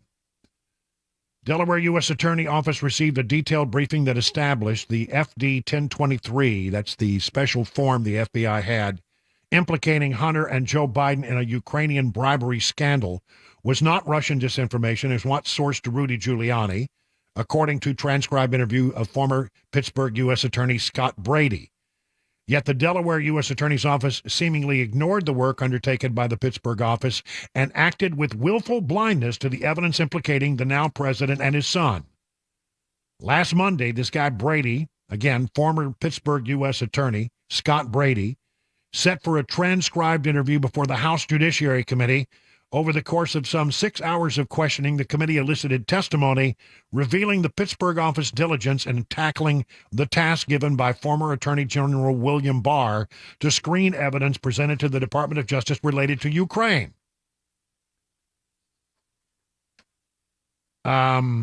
Brady's testimony revealed many other facets of the briefing. For example, Brady explained that a substantive briefing on the information his team had screened had concluded was credible or had some indicia of credibility, which they thought would be of interest to them or should be investigated further. Brady reiterated that in the briefing, the Pittsburgh Assistant U.S. Attorney's Office shared information that they had vetted they believed required further analysis, further investigation, including the tools of a grand jury, and that included the FD 1023 document. The Judiciary Committee also elicited testimony from Brady that during the briefing, the Pittsburgh U.S. Attorney's Office detailed the investigative steps they had taken, what we were doing as part of the briefing, giving them the investigative steps that we had taken within our limited ability to corroborate the information provided by the confidential human source. While Brady's attorney would only allow him to speak at a high level about the investigative steps, even from an elevated perch, the summary makes clear the briefing would have impelled the Delaware U.S. Attorney's Office to take action. They did not take action. They did not. And we've really never gotten a straight answer as to why. New York Post, Amanda Devine, the person who broke the story about Hunter Biden's laptop, has a story out called Anatomy of a Biden Family Cover-Up Executed by Our Own FBI and DOJ. And it looks like, as they go through this, that there was a willful desire to not look at the evidence that was being produced. They brought the information, and it hit a brick wall. It just dissolved into nothingness. Why? Why? Why was that happening? Inquiring minds want to know. 50 minutes now past the hour of 4 o'clock.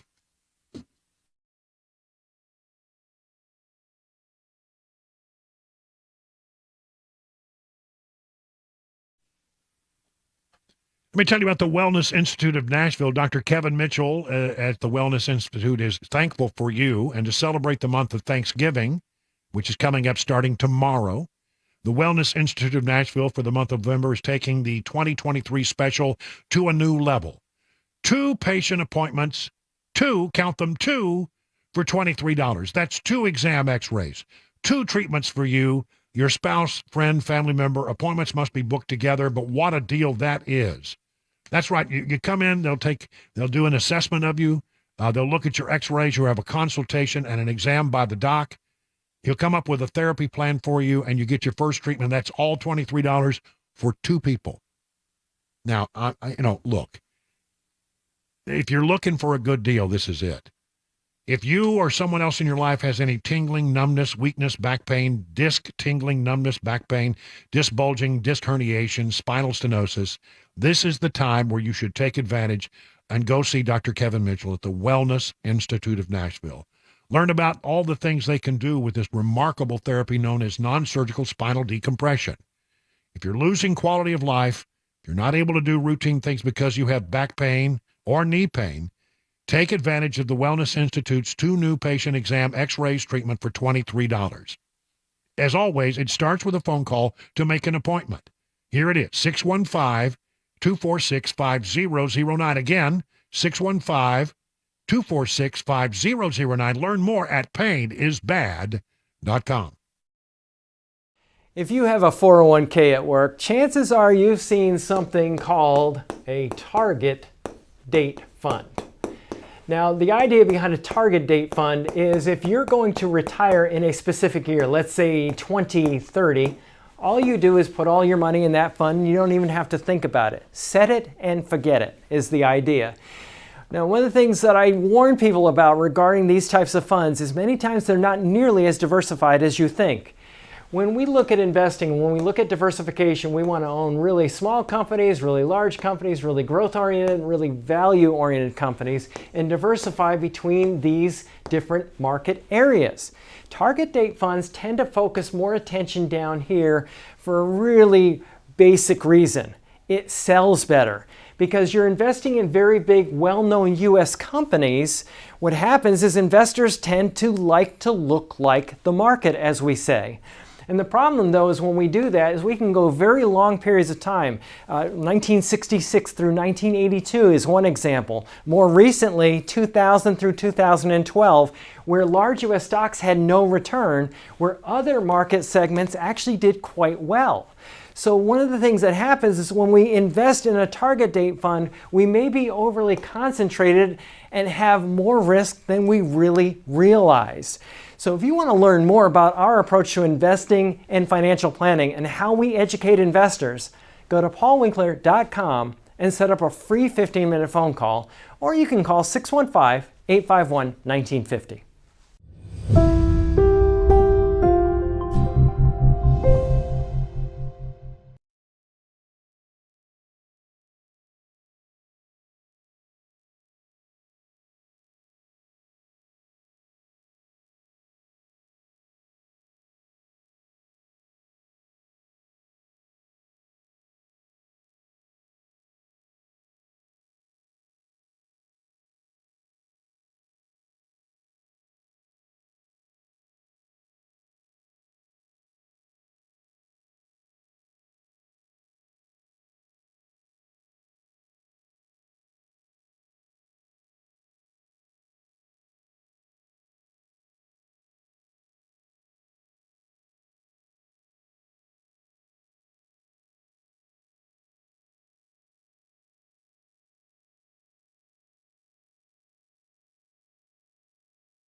House Republicans proposing a lot of money to help Israel. Right now, none for Ukraine. The Pentagon disagreeing with those notions.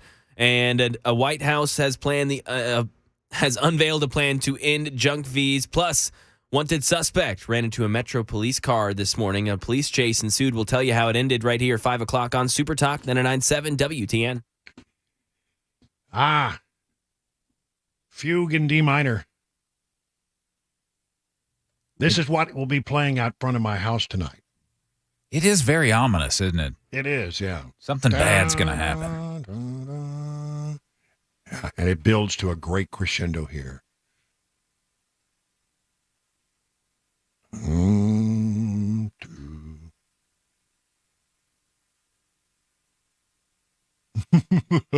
Who knows what evil lurks in the hearts and minds of men? The shadow knows. I needed an echo. I don't have an echo. You used to have an echo. I think in the next hour we'll have a little Halloween fun after we do some serious news at the top of the hour. We'll move into that, and then we'll have Mac Maury's Wide World of Sports, and then something Halloweenish. I'm still debating exactly what our conversation will be about, but it was going to involve you. And I'll give you a heads up after I think about it here during the commercial break. It is 59 minutes past the hour of 4 o'clock on Super Talk 99.7.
.501, I'm Mac Maury with your top stories. Currently 49 degrees and set to get a lot cooler here. Below freezing here later on tonight. A freeze warning in effect starting at 10 p.m. in Middle Tennessee. A latest traffic report and weather forecast on the way in 5 minutes.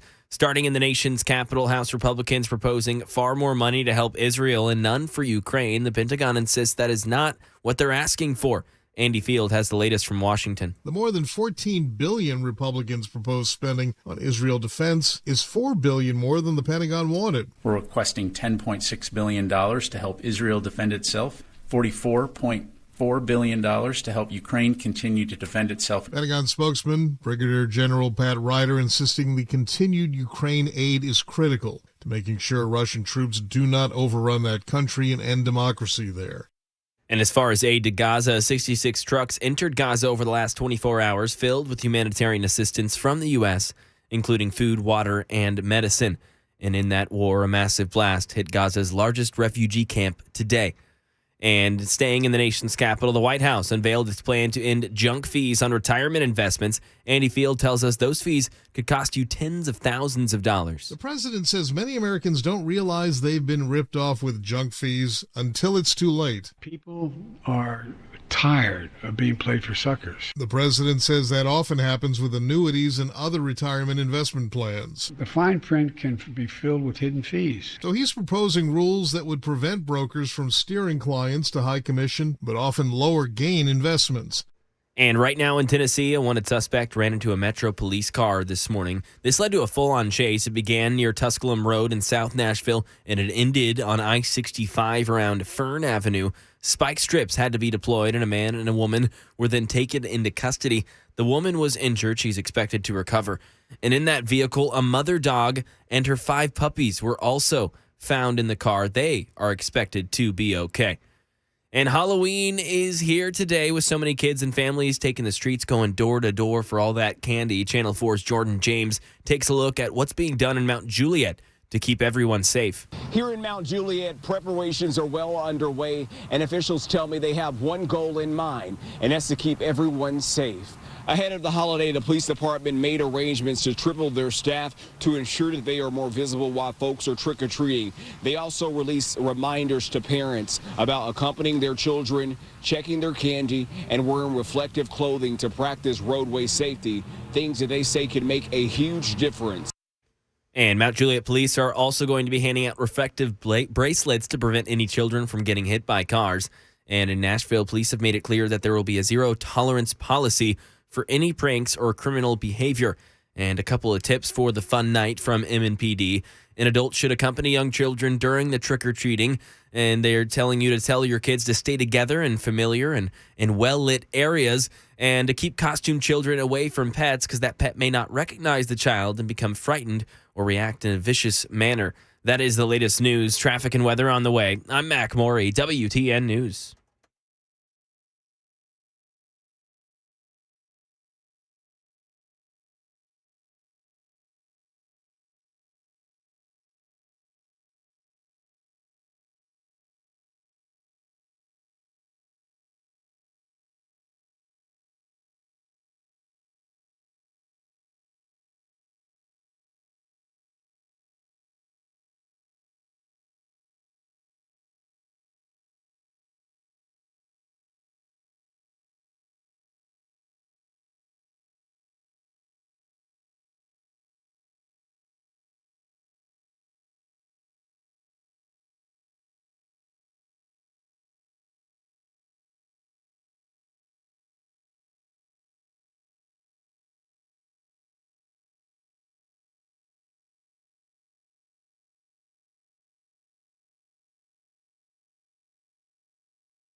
It is 8 minutes now past the hour of 5 o'clock on this 31st day of October. What? It's Halloween? Oh, my goodness. Have you got candy?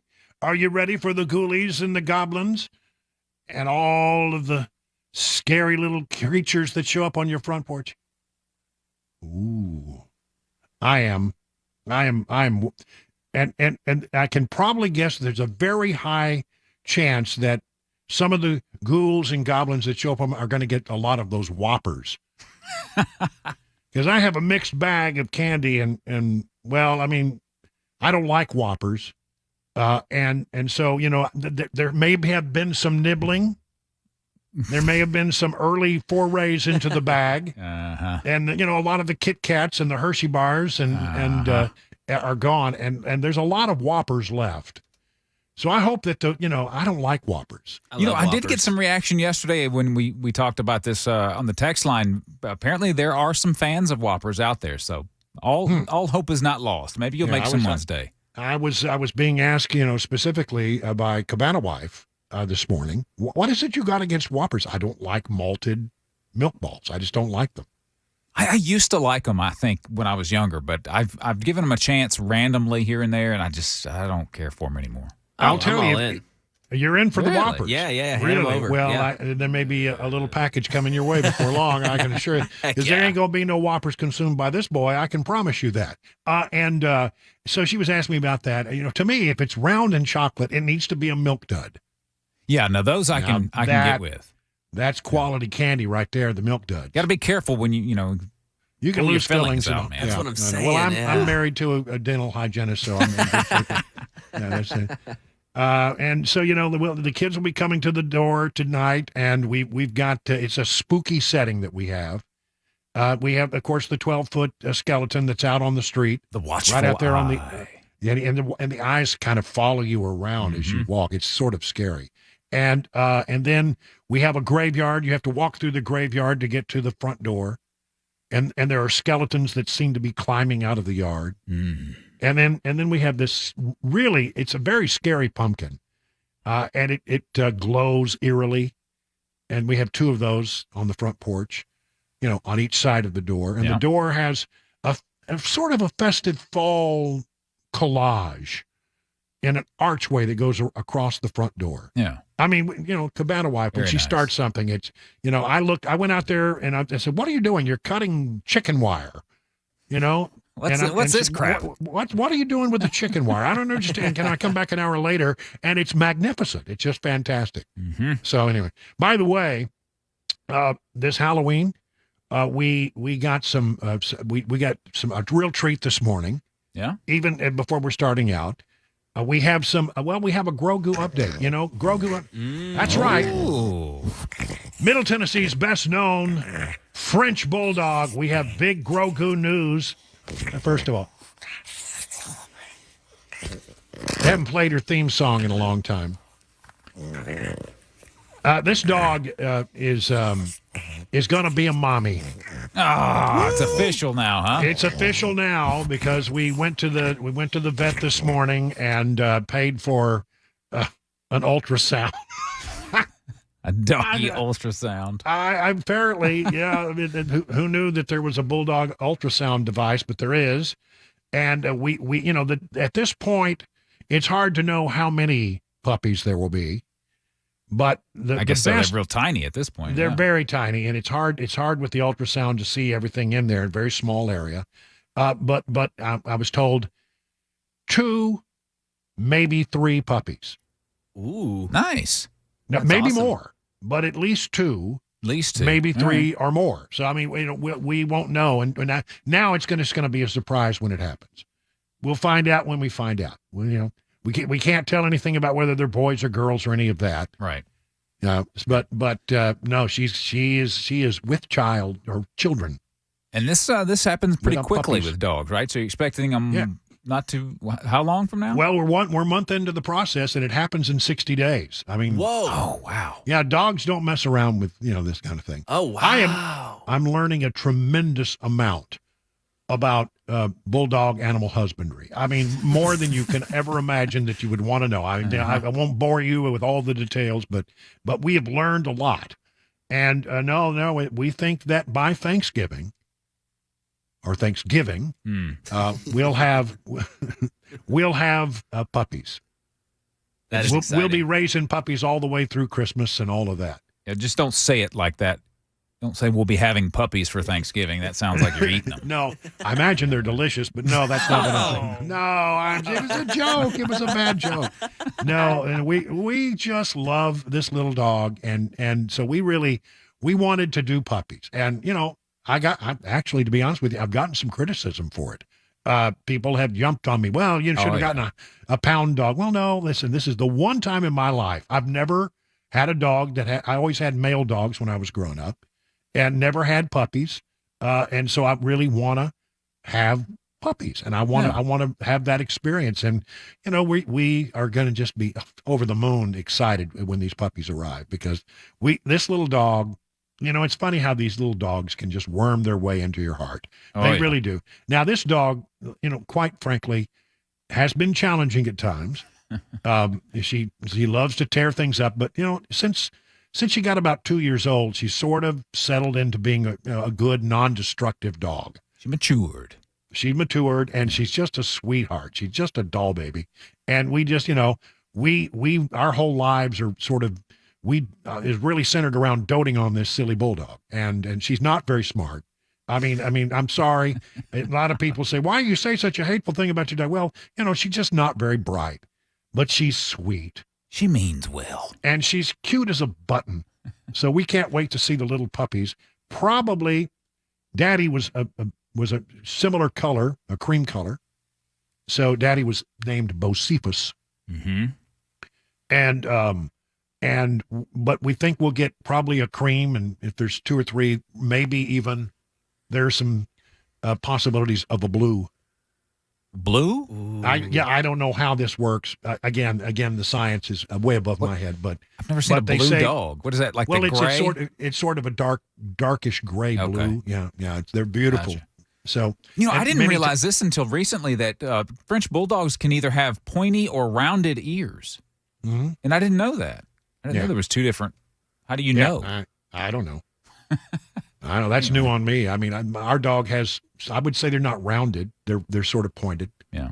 But that's the thing that makes them so adorable, is those ears are always up and always up. Oh, so cute. Well, only except when she's in trouble, then they go back. Oh, of course. She knows. I said, Grogu, did you do this? The ears go back. Guilty. But we're very excited. I mean, that's fun. So there is our Grogu update for today. While we have him, I've eaten up way too much time talking about the dang dog. Let me tell you about a little 2024 piece of information that I have here.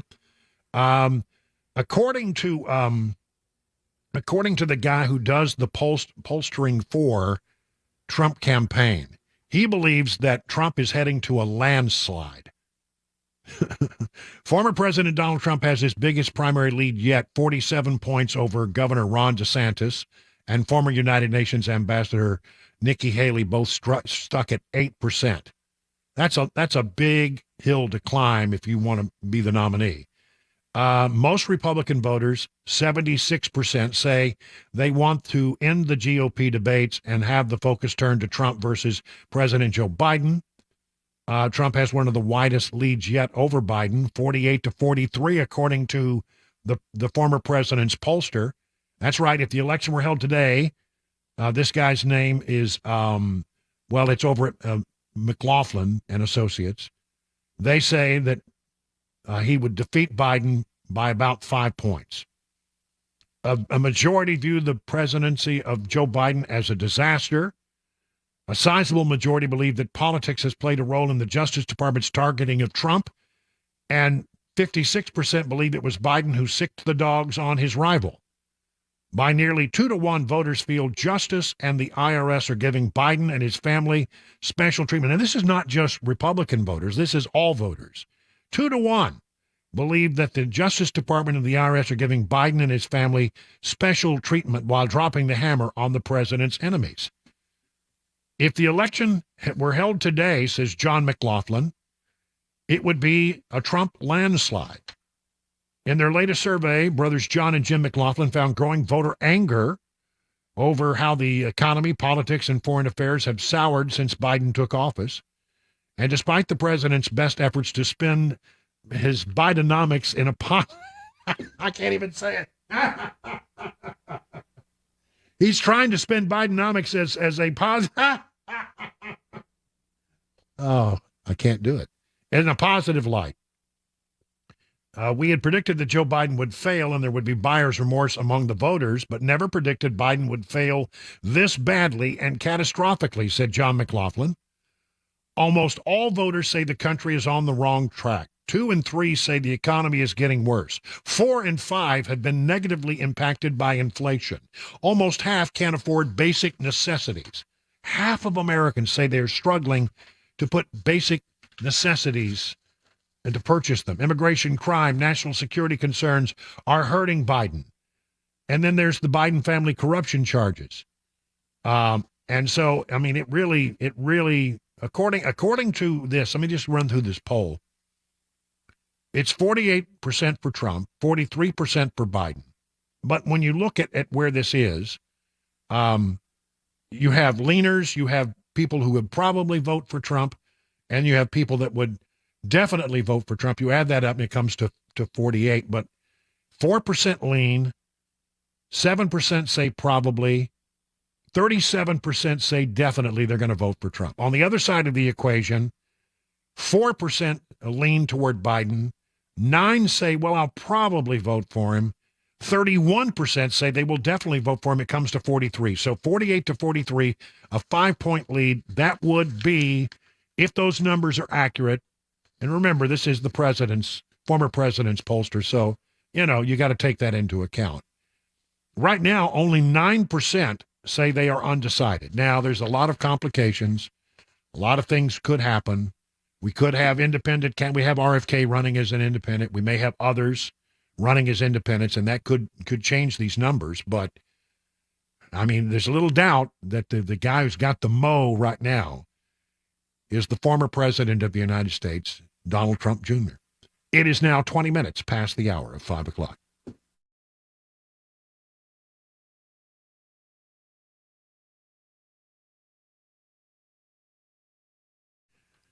One of the things I love about Genesis Diamonds is that they're always bringing in new and fresh jewelry and diamonds. You're never going to see the same old choices at Genesis. No. With diamonds, they're always bringing in fresh cut stones straight from the world's best diamond cutters. Every size you can imagine, including the rarer and larger diamonds, 3, 5, even 10 carats. Wow. Nobody has a diamond selection that comes anywhere close. And with designer jewelry, well, Genesis has partnered with all the top designers from New York and Los Angeles, and they are on the cutting edge when it comes to what's in style, what's hot, what's new, what's different. The stuff you see at Genesis you will not find in other stores, and that's guaranteed. So it's a constantly moving, constantly changing inventory, always new selection. It's a reason why Genesis dominates the jewelry scene here and why people drive for hours or more to be able to shop at this amazing store. They've got it all. Huge selection, uncompromising quality, unbeatable value, ironclad warranties, and white glove customer service. Genesis Diamonds and luxury pre-owned Rolexes as well. New Rolexes have just come in, so haste over there. Get after it. Genesis, the official jeweler of the Tennessee Titans, Green Hills and Cool Springs. My name is Angela Gomes. I was addicted to pills for probably 15 years. I had lost my kids. I lost everything. I finally hit rock bottom. I graduated in December last year. I got her back. Got full custody, everything. I love working here. I get to give back what was given to me. What drew me to this place is most of the people here has been through this, so they can understand more. It helps so many lives. It gives us food. It gives us shelter. That's something that we didn't have when we came here. People here really care.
An update on the Israel-Hamas war, a lawsuit against Panera Bread, and the cold temperatures are back in Tennessee. How to keep that furnace in good working condition. Those stories coming up at 5:30. I'm Mac Maury on Super Talk 99.7 WTN.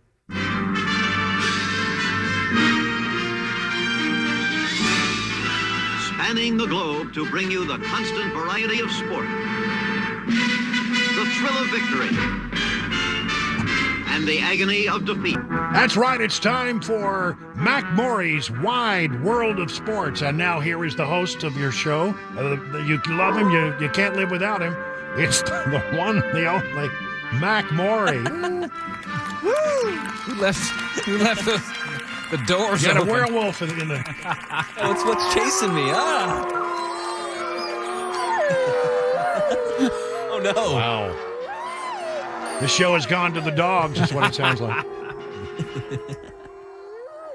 Well, Mac, with that intro, what do you got for us today? Yeah, it's hard to live up to that, right? Yeah. Every year on this day, I'm celebrating a holiday too, and it's different than what everyone else is thinking about. It's the NFL trade deadline. Year in, year out, this is when it happens. 4 p.m. was the end of it today, and you know who wasn't in the headlines, who we talked about these past few weeks, was the Titans. They were not in any of these trades. You know, they made one a couple of weeks ago, getting rid of Kevin Byard. And I'm really glad about that because we were all worried that they might do something silly and trade Derrick Henry or something. And it seems like, you know, I think it's just my opinion. I don't know nothing about nothing when it comes to sports, but in my opinion is that they liked what they saw in this game this last weekend, and they decided, let's go with what we got.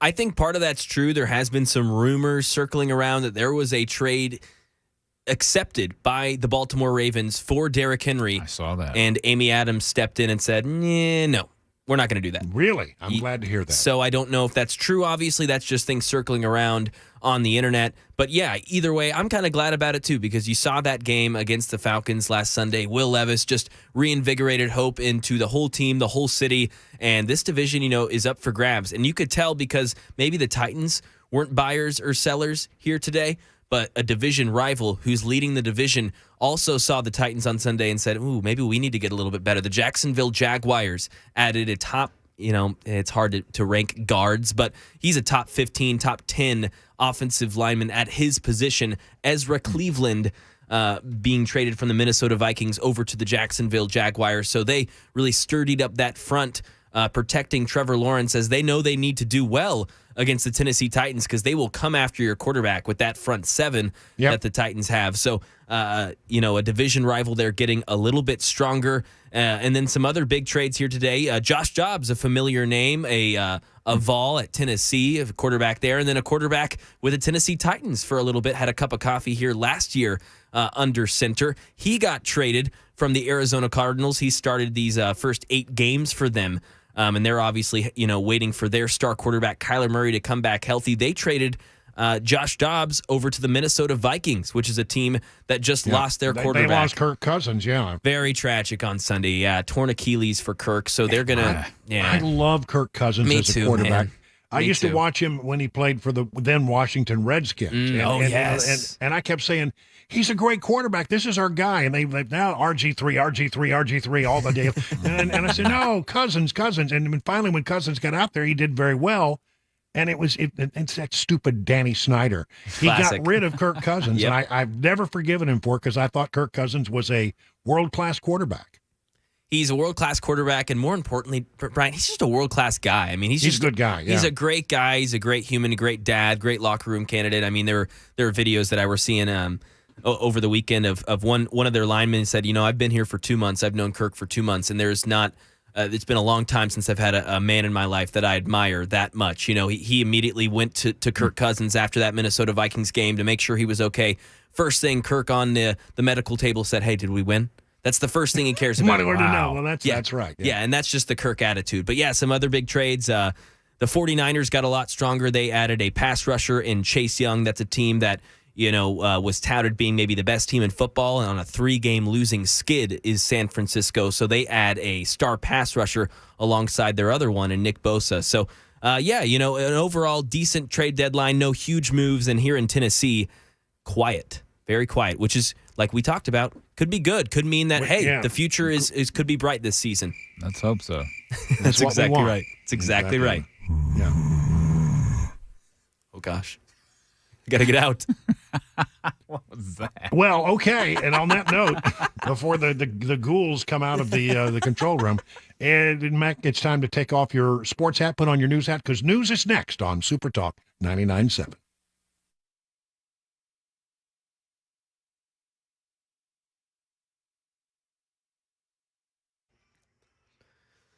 .30, I'm Mac Maury with your top stories. 49 degrees, a sunny day in Music City, and it's going to get a lot cooler here tonight for you trick-or-treaters. Freeze warning going into effect at 10 p.m. Got a full forecast, latest traffic report on the way in 5 minutes. The Pentagon has announced it is sending additional military personnel to the Middle East. A Defense Department spokesman stressed these service members would not be going to Israel, but would be supporting other troops already in the region. Pentagon reporter Luis Martinez. We're talking about 300 new additional personnel that are going to be headed to the Middle East. Part of the beef up that we've seen over the last couple of weeks. About a few weeks ago, we had 900 additional personnel headed over there. They specialized in air defense systems. We have lots of military bases in the Middle East, and so it made sense to send additional resources, additional Patriot missiles, additional THAAD missile systems that could intercept any kind of long-range missiles. And in that war, a massive blast hit Gaza's largest refugee camp today. Panera Bread, they've enhanced a disclosure posted in its restaurants advising customers that its charged lemonade should be consumed in moderation. It comes as the sandwich chain faces a lawsuit filed by the family of a college student who went into cardiac arrest and died after drinking one of those beverages. And right now in Tennessee, those cold temperatures are back in the mid-state, and that means more breakdowns in furnaces. Here's Channel 4's Brendan Tierney with how to avoid needing that maintenance. If an HVAC system hasn't been serviced recently, it's more likely to stop working with the first cold snap of the year. He's seen a lot of small problems become major issues because repairs were not made. Luke says something as simple as lowering your temperature a few degrees takes a major strain off your system. And keeping that temperature down at a decent rate, anywhere from 65 to 70 degrees while the heat is running constantly, will elongate your heater's lifespan. That is the latest news. Traffic and weather on the way. I'm Mac Maury, WTN News.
Oh, my favorite.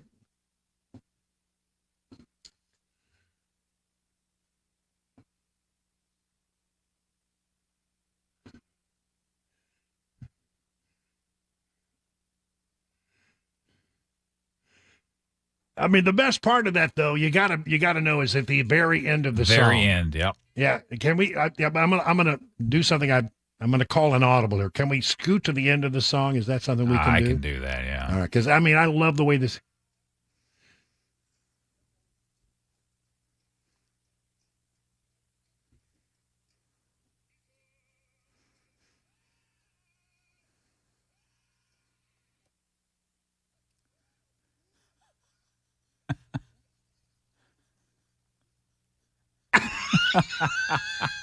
The snort just does it for me. I know it. And apparently that was completely ad-libbed. He did this, I understand, in one take. And he doesn't even remember doing it. He was so out of his mind, I think. Yeah. He apparently it was a very colorful character. What's the guy's name again? It's Screaming Jay Hawkins. Yeah, Jay Hawkins. Yeah. Anyway, well, happy Halloween to everybody. It is the 31st day of October, and it will be, boy, I'm telling you, I think the little goblins and ghoulies will start showing up on your doorstep here in about 30 minutes, because it gets dark. And we have determined, we looked ahead, and this is the Saturday. Coming up Saturday is the day that we change the clock, so it'll be a little better. Yeah, it'll be dark at this time. Yeah, it'll be darker, but but the mornings will be better, I think. One way or the other. That's what they say. Yeah. That's what they say. I wish they'd just make up their mind and leave it in one place. That's what I want. So be careful if you're driving through neighborhoods tonight. Little ghoulies and goblins will be running out and darting out in the streets because they're so excited about getting as much candy as they possibly can. Come to the Wilson household, there's a pretty good chance you'll get Whoppers.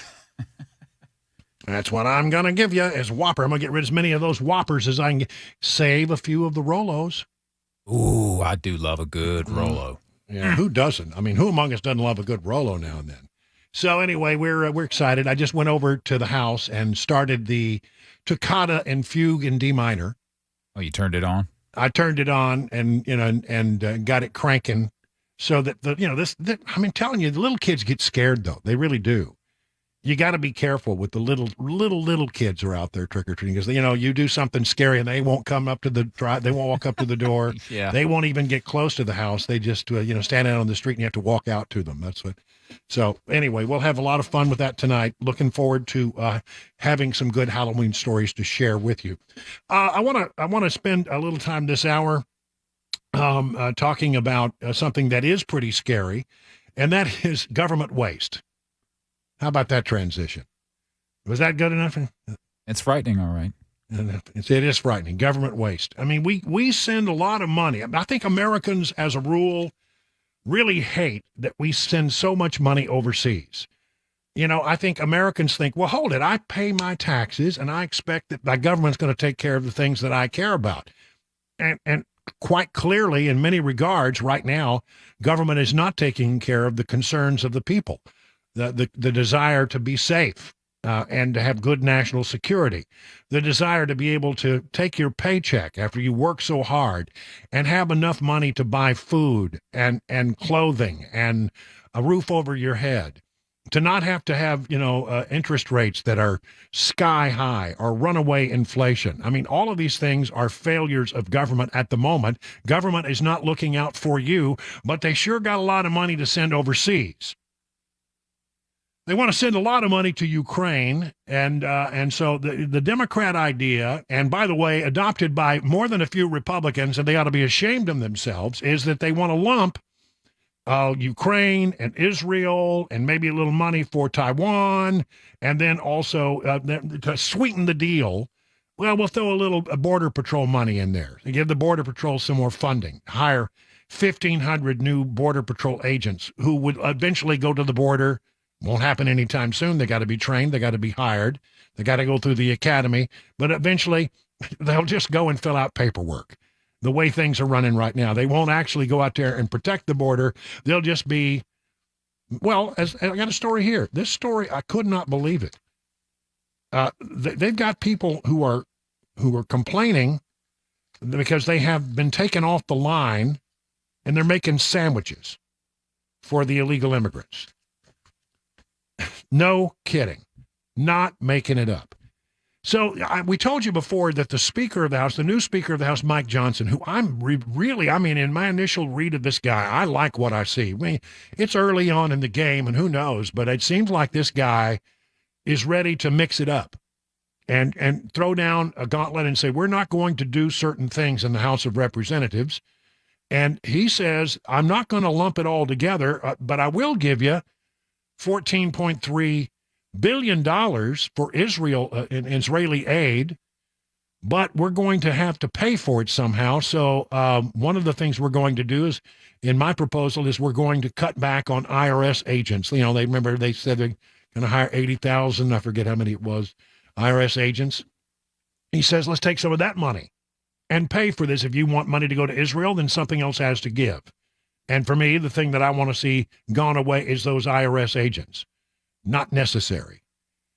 And he's going to have a fight on his hand. Here is Speaker Mike Johnson last week on the Hannity Show talking about how he's already told this to the White House. I told the staff at the White House today that our consensus among House Republicans is that we need to bifurcate those issues. The American people are demanding some real accountability for the use of those dollars. Now, we can't allow Vladimir Putin to prevail in Ukraine because I don't believe it would stop there, and it would probably encourage and empower China to perhaps make a move on Taiwan. We have these concerns.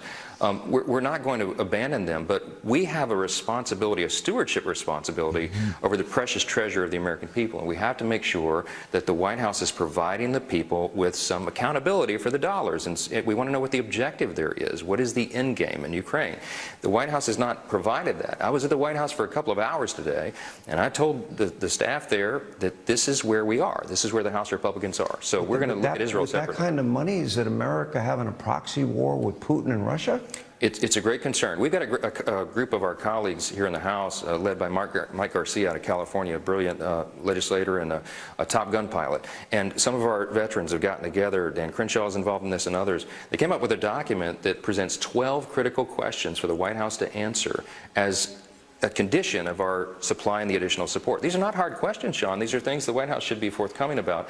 I delivered it myself today and to the National Security Advisor, Jake Sullivan. Did you read it? He says he's studied. He's going to study it tonight during the show. Yes. So we want to be cooperative. We need to work together on this, but we owe it to the people to know what the plan is, where the money's going to be spent, and we need some auditing for the dollars that we've already sent over there. These are not tough questions, right? Israel is a separate matter. We're going to bring forward a standalone Israel funding measure over $14 billion. It's a very specific number tied to very specific measures, but here's the important thing that distinguishes House Republicans from the other team.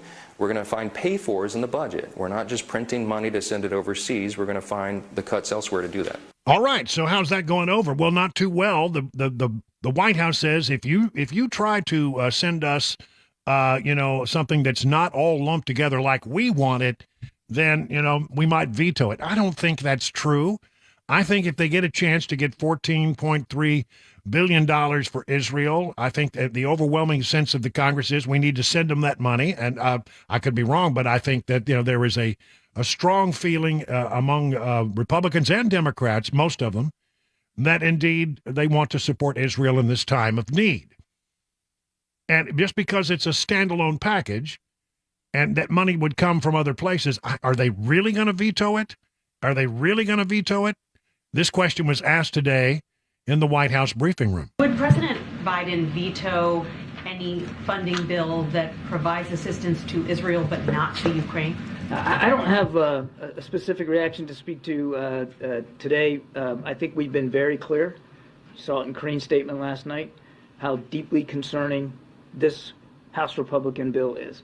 And how it doesn't meet our national security needs. Well, he didn't say they would veto it, but he doesn't. I'll tell you, there are others that say they don't like the proposal, including a fair number of Republicans over in the Senate.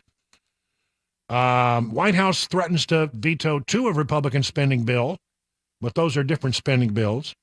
And let's see where it is. We got all kinds of stuff here. Here it is, where they're talking about how certain senators, Ben Cardin, Mitch McConnell, Lindsey Graham, Roger Wicker, of Mississippi, those are 3 Republicans, and of course Ben Cardin's a Democrat, say that, it's a non-starter. If you try to connect this to cuts to the IRS, they look at that, the Democrats do, as a poison pill. So I'm not sure. Well, we'll see. I hope that the speaker holds his ground on this.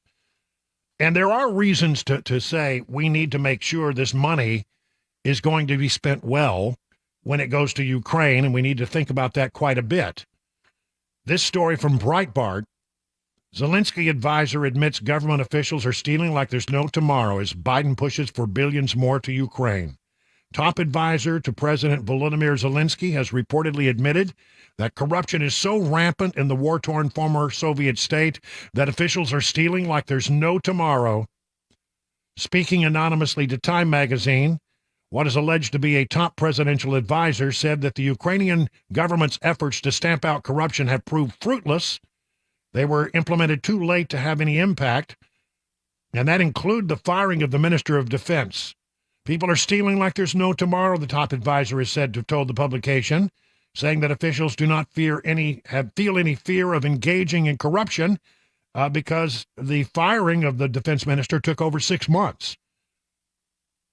Even after Zelensky had warned that the defense ministry was drowning in graft.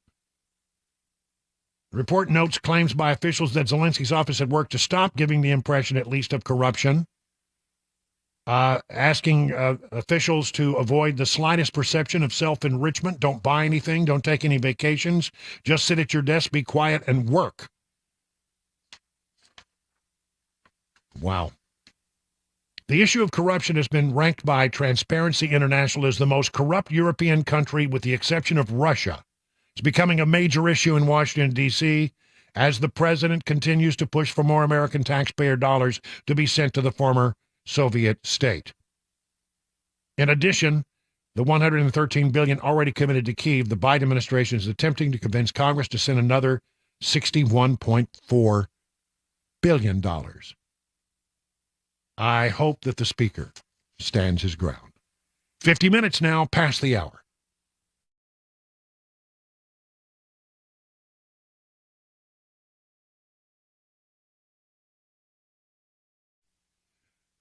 My friends over at DT McCall's, they're good people. They've been around for more than 100 years, that company has, and I think that you can agree with me that a company doesn't last that long generally unless they have a pretty good reputation in the community and they have a good reputation of dealing with people in a forthright manner. And they do. I think you'll find that they have a very good reputation. So if you need appliances, if you need furniture, if you need anything for your house, why don't you go to DT McCall? And listen, there's a lot of good reasons why you should go to DT McCall. One of the things is that they will give you an honest price. It'll be a good price, but it'll be an honest price, unlike the game that the big box stores play, where they tell you what something costs and they add on, the cost of delivery and the cost of setup and the cost of hauling the old thing away, extra for the cords and hoses that make the thing work sometimes. All of that gets added on. You find out that price that they gave you at the big box store wasn't such a good price. DT McCall, none of those games. You get a price that includes the cost of delivery, setup, and haul away. And whenever possible, DT McCall sells products that are made and manufactured in Middle Tennessee. England furniture, for example. You might think that it's made in England, but it's made right here in Middle Tennessee. A lot of examples, and they like to keep the dollars local whenever they possibly can. 5 convenient locations. Just go to their website to learn more about all the things they can do for your home and where they are. It's at dtmccalls.com. If you have a 401k at work, chances are you've seen something called a target date fund. Now, the idea behind a target date fund is if you're going to retire in a specific year, let's say 2030, all you do is put all your money in that fund. You don't even have to think about it. Set it and forget it is the idea. Now, one of the things that I warn people about regarding these types of funds is many times they're not nearly as diversified as you think. When we look at investing, when we look at diversification, we want to own really small companies, really large companies, really growth-oriented, really value-oriented companies, and diversify between these different market areas. Target date funds tend to focus more attention down here for a really basic reason. It sells better. because you're investing in very big, well-known U.S. companies. What happens is investors tend to like to look like the market, as we say. And the problem, though, is when we do that, is we can go very long periods of time. 1966 through 1982 is one example. More recently, 2000 through 2012, where large U.S. stocks had no return, where other market segments actually did quite well.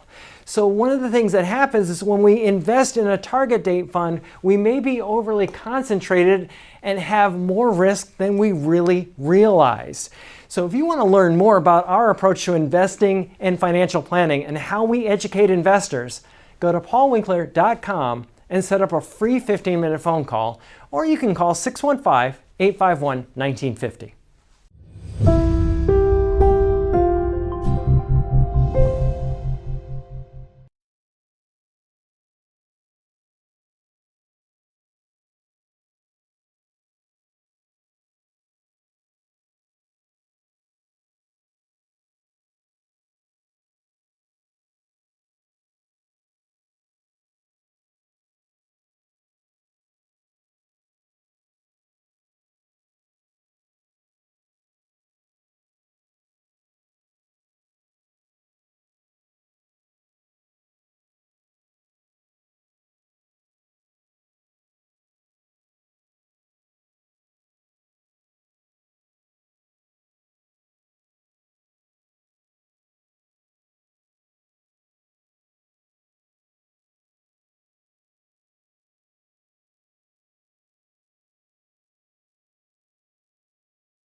6 o'clock, I'm Mac Maury with your top stories right now. 48 degrees, a chilly day in Nashville, expecting to get chillier tonight. So grab that jacket, even if it's over your costume for the trick-or-treating. Freeze warning starting tonight at 10 p.m. until at 10 a.m. tomorrow. Got a latest forecast and a traffic report on the way in 5 minutes. House Republicans proposing far more money to help Israel, none for Ukraine. The Pentagon insists that is not what they're asking for. Andy Field. The more than $14 billion Republicans propose spending on Israel defense is $4 billion more than the Pentagon wanted. We're requesting $10.6 billion to help Israel defend itself, $44.4 billion to help Ukraine continue to defend itself. Pentagon spokesman Brigadier General Pat Ryder insisting the continued Ukraine aid is critical to making sure Russian troops do not overrun that country and end democracy there. And today in Gaza, a massive blast hit their largest refugee camp.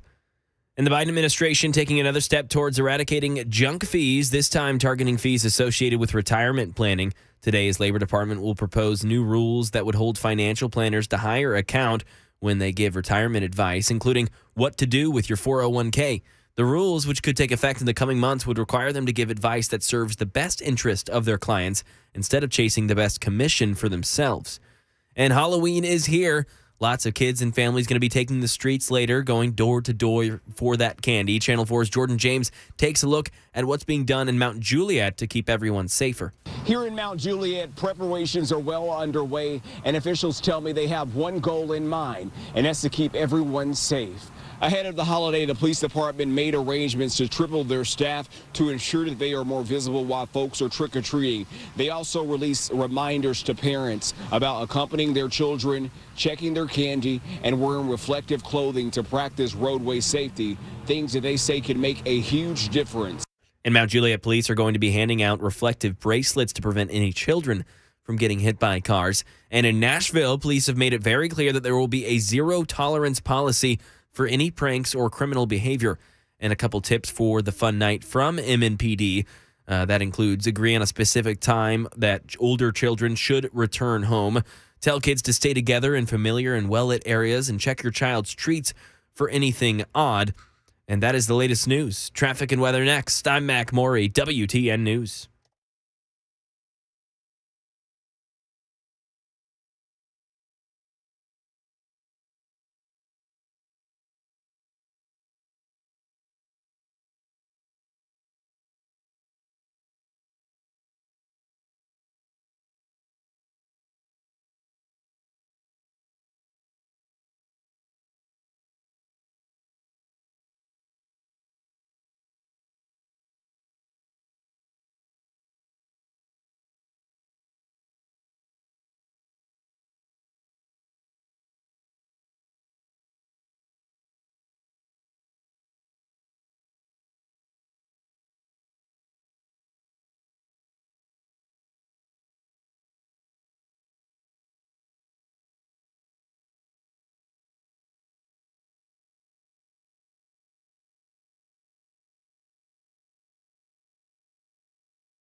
Hey, good evening, everyone. It's Halloween Eve here in Nashville.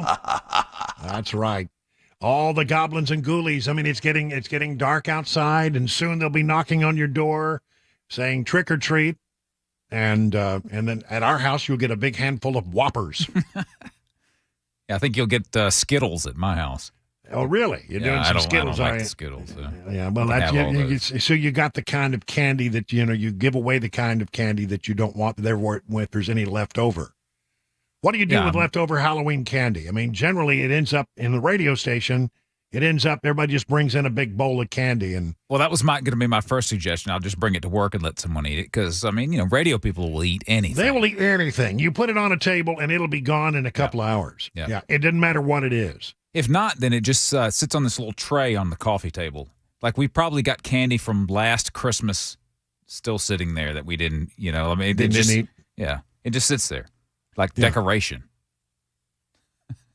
Yeah, but sooner or later, gross, if it's sitting there and I'm watching TV and I get, I need something sweet. Boy, I'm telling you, that is. But if it was Whoppers, to me, though. Yeah. Well, no, I wouldn't eat the Whoppers. See, that's what I'm saying. I wouldn't eat the Skittles. It would just sit there. Yeah. I don't like them. That's probably a good thing. You want to hear a cute story, Halloween story, before we get into the other stuff? Sure. From Capitol Hill. Senator Mitt Romney stepped in as the MC for the annual bipartisan Halloween dog parade that they hold up on Capitol. They got so many things to talk about, so many things they need to be doing, but they're doing a Halloween dog parade. Normally it's hosted by Senator Tom Tillis of North Carolina, but he's got COVID. So Mitt Romney said, I'll take care of it. And he said, he posted some stuff on X, formerly known as Twitter. Glad to host some furry friends in the Senate today for the annual bipartisan I should have been ready for that. That's right. Bipartisan Halloween dog parade. Halloween. That's pretty bad. It's pretty bad. It reads better than it does when it comes out of my mouth. And so apparently dogs dressed up in costumes ranging from, this is pretty good, Chinese spy balloon. They dressed up a dog in a Chinese spy balloon outfit. And then one dog had the magic omnibus. It's like a bus. The dog's dressed up like a bus. Like a yellow bus? Yeah, the magic bus. The magic omnibus. Collected at the Senate Hart Office Building Tuesday as crowds of congressional staff looked on. Anyway, they apparently Mitt Romney was a big. By the way, Mitt Romney and his wife appeared on X, formerly Twitter, and they were dressed like what's that guy's Kelsey? Yeah, Travis Kelce and Taylor Swift. He and his wife. Okay. Mm-hmm. Yeah. The Utah Republican announced last month he would retire from the Senate at the end of his term. So I guess, no loss in out there doing a dog parade if you're going to be leaving the Senate anyway. That's what they're doing in Washington. It's good to know they're taking care of business. Yeah, taking care of business, every day. I've got a pretty scary story here, actually, to be honest with you. It is scary when you think about it. And that is that, so many people have come across the border that we don't know anything about. Fiscal year 2029, we know of 169 people who were flagged as being on the FBI's terrorist watch list. But that's the people who came in contact with law enforcement. There are 1.7 million people who did not want to come in contact with law enforcement. And the coyotes and the cartels, they know exactly how to get people across the border when the Border Patrol is tied up doing other things. They got this down to a fine art. And that we have 1.7 million so-called gotaways. And the question was being asked today, how many of those gotaways might be terrorists who have come to this country?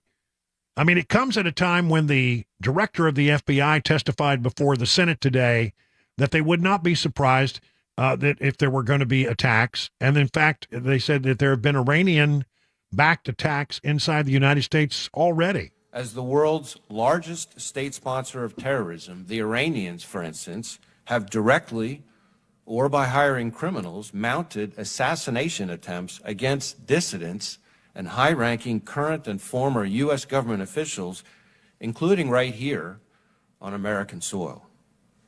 And along those lines, Hezbollah, Iran's primary strategic partner, has a history of seeding operatives and infrastructure, obtaining money and weapons, and spying in this country going back years. And Christopher Wray, director of the FBI, also said that he cannot rule out that there will be attacks against the homeland. But as I said a few moments ago, on top of the homegrown violent extremists and domestic violent extremist threat, we also cannot and do not discount the possibility that Hamas or another foreign terrorist organization may exploit the current conflict to conduct attacks here on our own soil. We have kept our sights on Hamas and have multiple ongoing investigations into individuals affiliated with that foreign terrorist organization. Well, okay, so, I mean, again, is there a concern about the people who've come across the border who were gotaways, who might be, bad people wanting to do harm to the homeland, to put together some kind of attack? Senator Ron Johnson tried to ask Alejandro Mayorkas about that to try to get any straight answers out of Alejandro Mayorkas. It proved to be quite a formidable task. How many people has this administration let in by encountering, processing, dispersing, or that have come in as a known or unknown gotaway? What approximately? I don't need an exact number.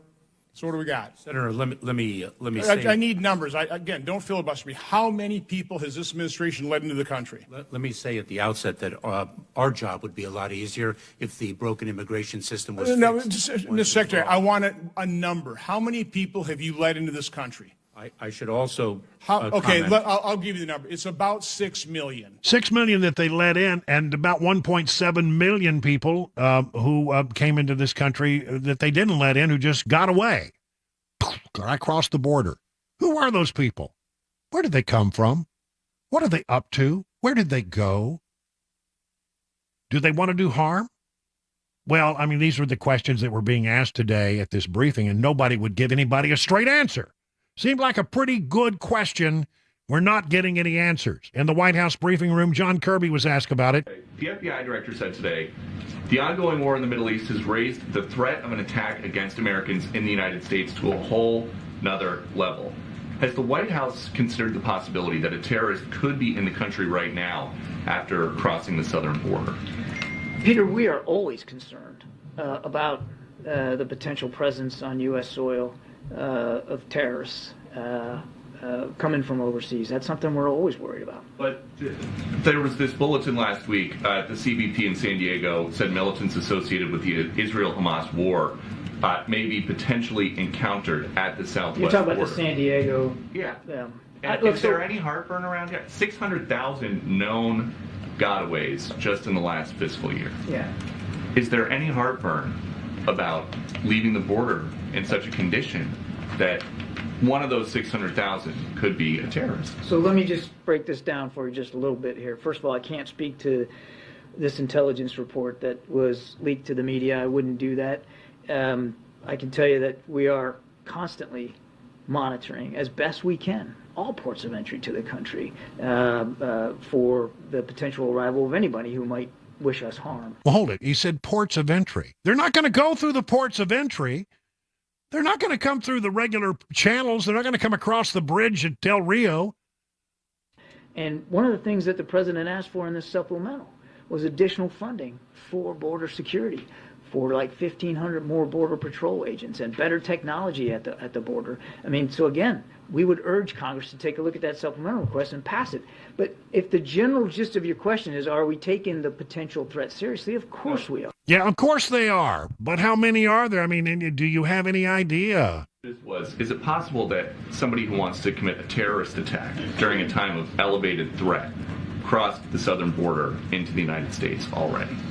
I couldn't possibly answer that question, Peter. All I can do is tell you that we have remained vigilant to that potential threat. I never heard a straight answer. I never heard a straight answer from Ray. I never heard a straight answer from Mayorkas. I didn't hear a straight answer from John Kirby. Nobody will give you the truth. Well, here's the truth as best I can discern it. 1.7 million people came across the border that we don't know anything about. Let's say 1% are really bad actors and potentially terrorists. I think the number could be much higher than. I mean, if you're a nation state that hates the United States, whether you're Russia, whether you're China, whether you're North Korea, whether you're Iran, whether you're from one of these Middle Eastern countries where there are so many people who hate the United States, the great Satan, you come across the southern border,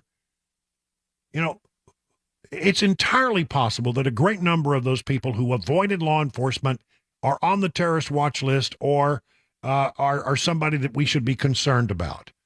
Wouldn't you take advantage of it if you were somebody in one of those countries and you said, well, we really need to get some people into the country. Why don't we take advantage of the chaos down on the southern border? I mean, everybody's going in. Why not us? I think that there's going to come a time and a place. And I think that we're all going to rue the day that we did not secure our southern border.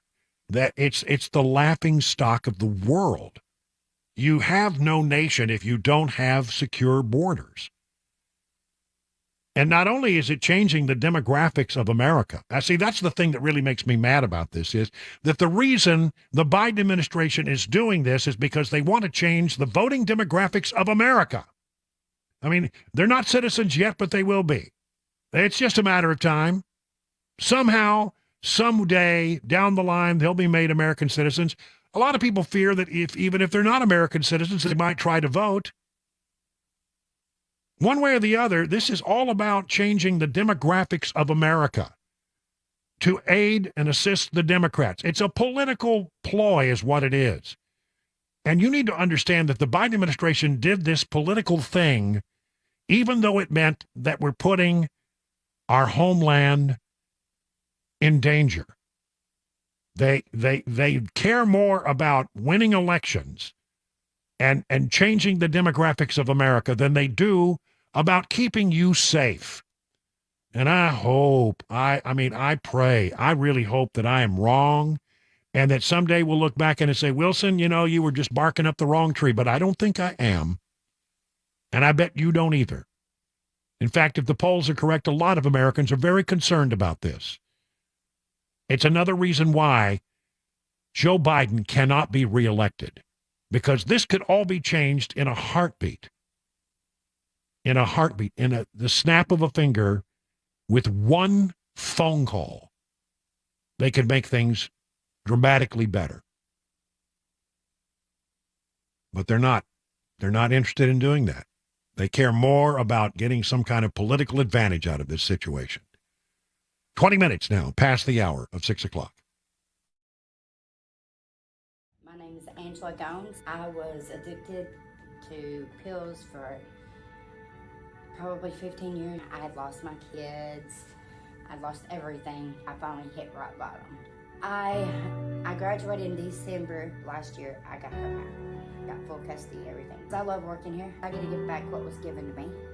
What drew me to this place is most of the people here has been through this, so they can understand more. It helps so many lives. It gives us food, it gives us shelter. That's something that we didn't have when we came here. People here really care.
Witchy Woman, the Eagles. There you go. Another good, scary Halloween themed song. Man, I'm telling you. I'm looking outside. It's dark. I haven't seen through my little window any trick-or-treaters yet. So I've had a few at my house. I've gotten notification. Oh, really? Notification is coming? Well, the little ones, at least, are out. My phone is not with me, so I can't look at all of my security cameras because it's playing Toccata and Fugue in D minor. On a loop? On the front. Yeah, on a loop. It's over there at the house. So you know, we get complaints sometimes. Yeah, I'm going to go there. You know, I thought that, you know, that we would have a little fun, just a little fun with the segment that we called News That Lights Your Fuse. And then so I threw that idea at you because there's always these stories, and I've got one here for you, that just, you know, just make you furious when you read them. Mm-hmm. And so I you know, I talked to you and I said, let's do some, no, some people call them cheap and tawdry sound effects, but no, they're not. It's something we like to call sound design. That's right. And so I said something that, you know, sort of plays off the fact that, you know, there are things that make you so mad you want to scream. News that lights your fuse. And so you came up with a sound effect that includes these three sound effects. Number one, a fuse. That's right. That's important. Number two, some guy screaming like he's about to pull his hair out. Mm-hmm. And then like the cartoon sound of steam coming out of your ears, like a steam whistle. Yes. Like you've seen in cartoons all your life. We thought that was humorous. You and I thought that was pretty funny. Mac Maury liked it. I think it's pretty good. Liked it. Yeah. I liked it. Apparently, program director Dan Mandis says he's gotten complaints. People don't like this sound effect.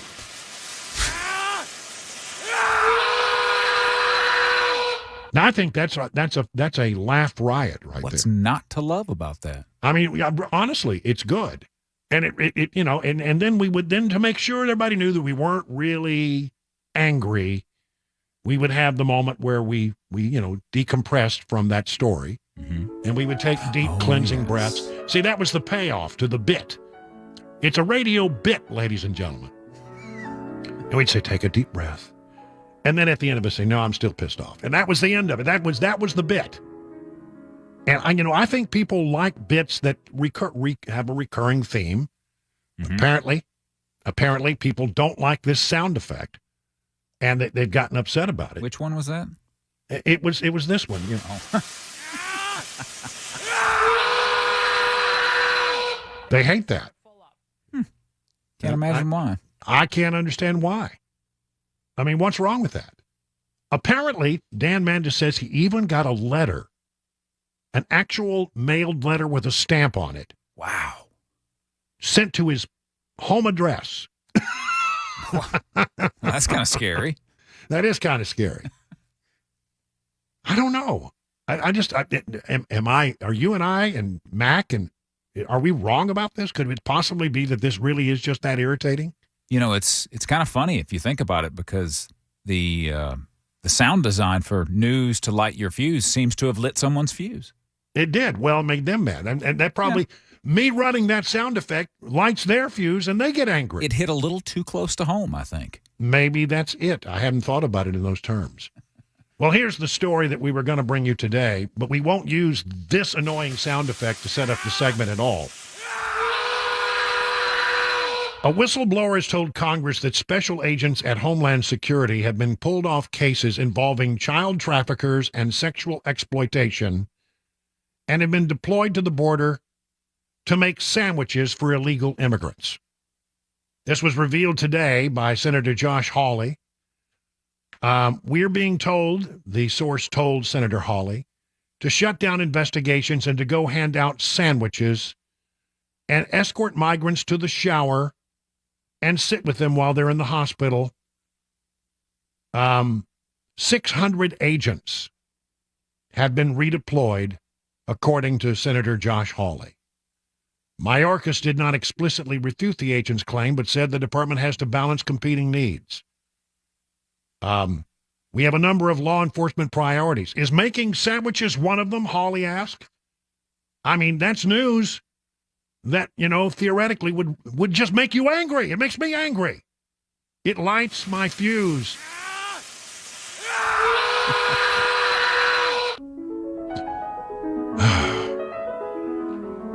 Deep cleansing breaths. Deep cleansing breaths. Some of you need this a lot more than others, I think. This is maybe the last time you'll ever hear this. I think classic radio bit. In with the good air. And slow. No, I'm still pissed off. It's 6:30 now on Super Talk 99.7.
I want to tell you about Nashville Golden Coin and talk about gold. Gold has been used as money for millennia. It's a tried and true store of value, consistent across generations.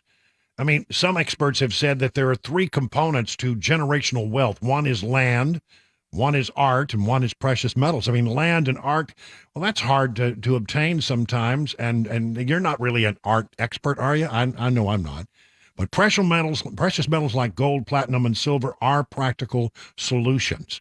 Inflation is currently decreasing the value of your money. Maybe, you have some gold that was given to you and you're just not sure what it's worth, or you're just curious about precious metals and you want to learn more. Well, you need to set up an appointment at Nashville Gold and Coin. That's the way you do it over there. It's a one-on-one meeting. By the way, if you have, some old coins laying around, you think they might have some value, bring them in. The folks at Nashville Gold and Coin will take a look at them. They're always available to discuss your options and to educate you on the precious metals market. So do what I did and go to Nashville's real money source, Nashville Gold and Coin. Set up your appointment by going to their website, NashvilleGoldandCoin.com.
Oh,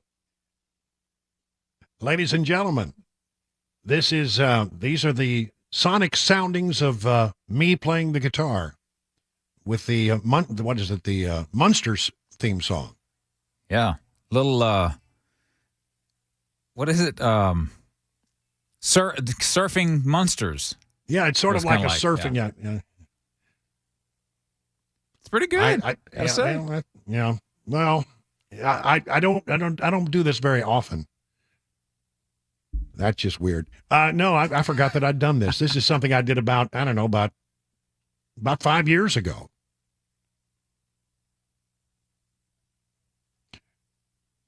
Bum, ba, ba, ba, ba, bum.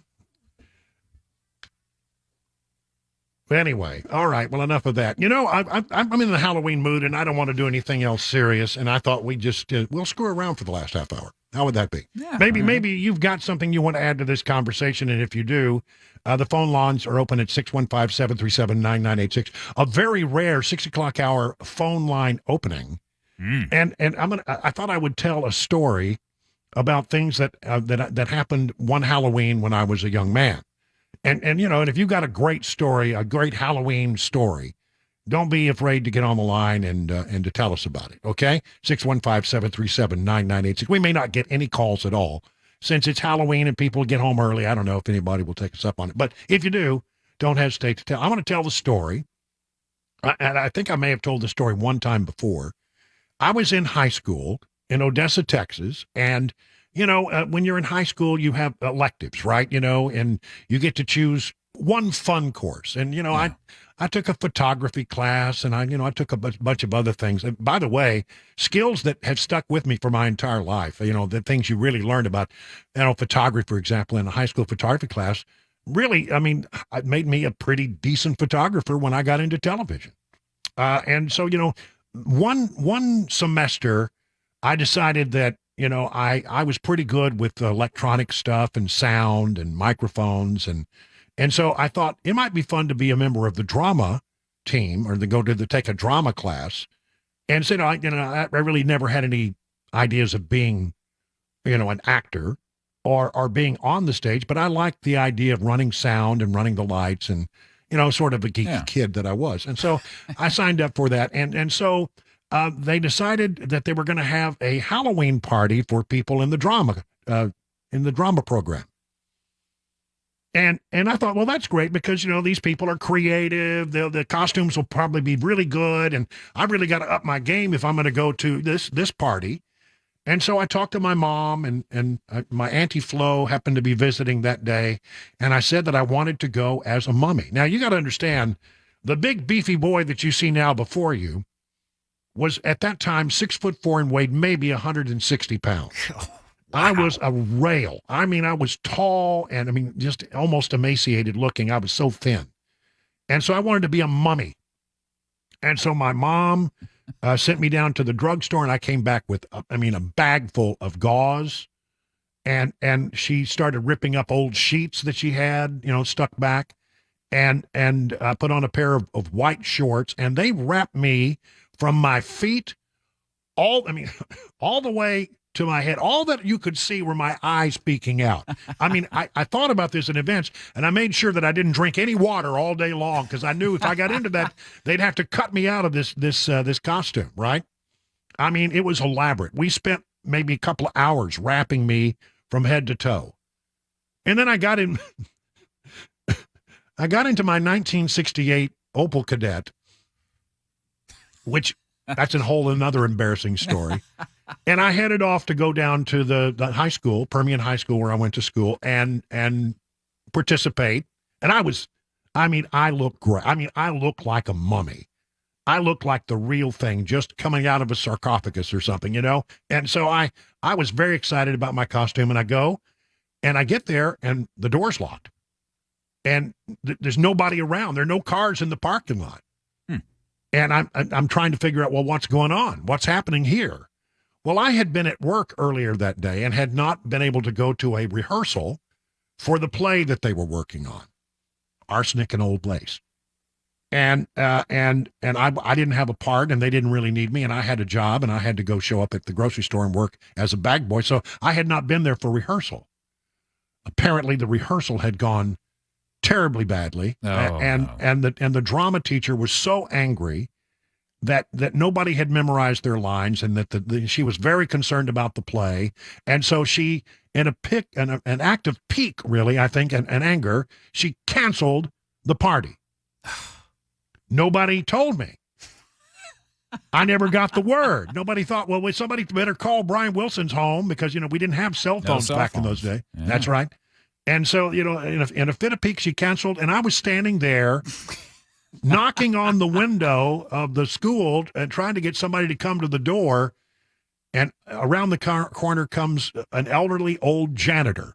And so he comes around the corner, and here's a mummy banging on the door trying to get in. And so, apparently he said, there's a sign over there. And I went over and read the sign.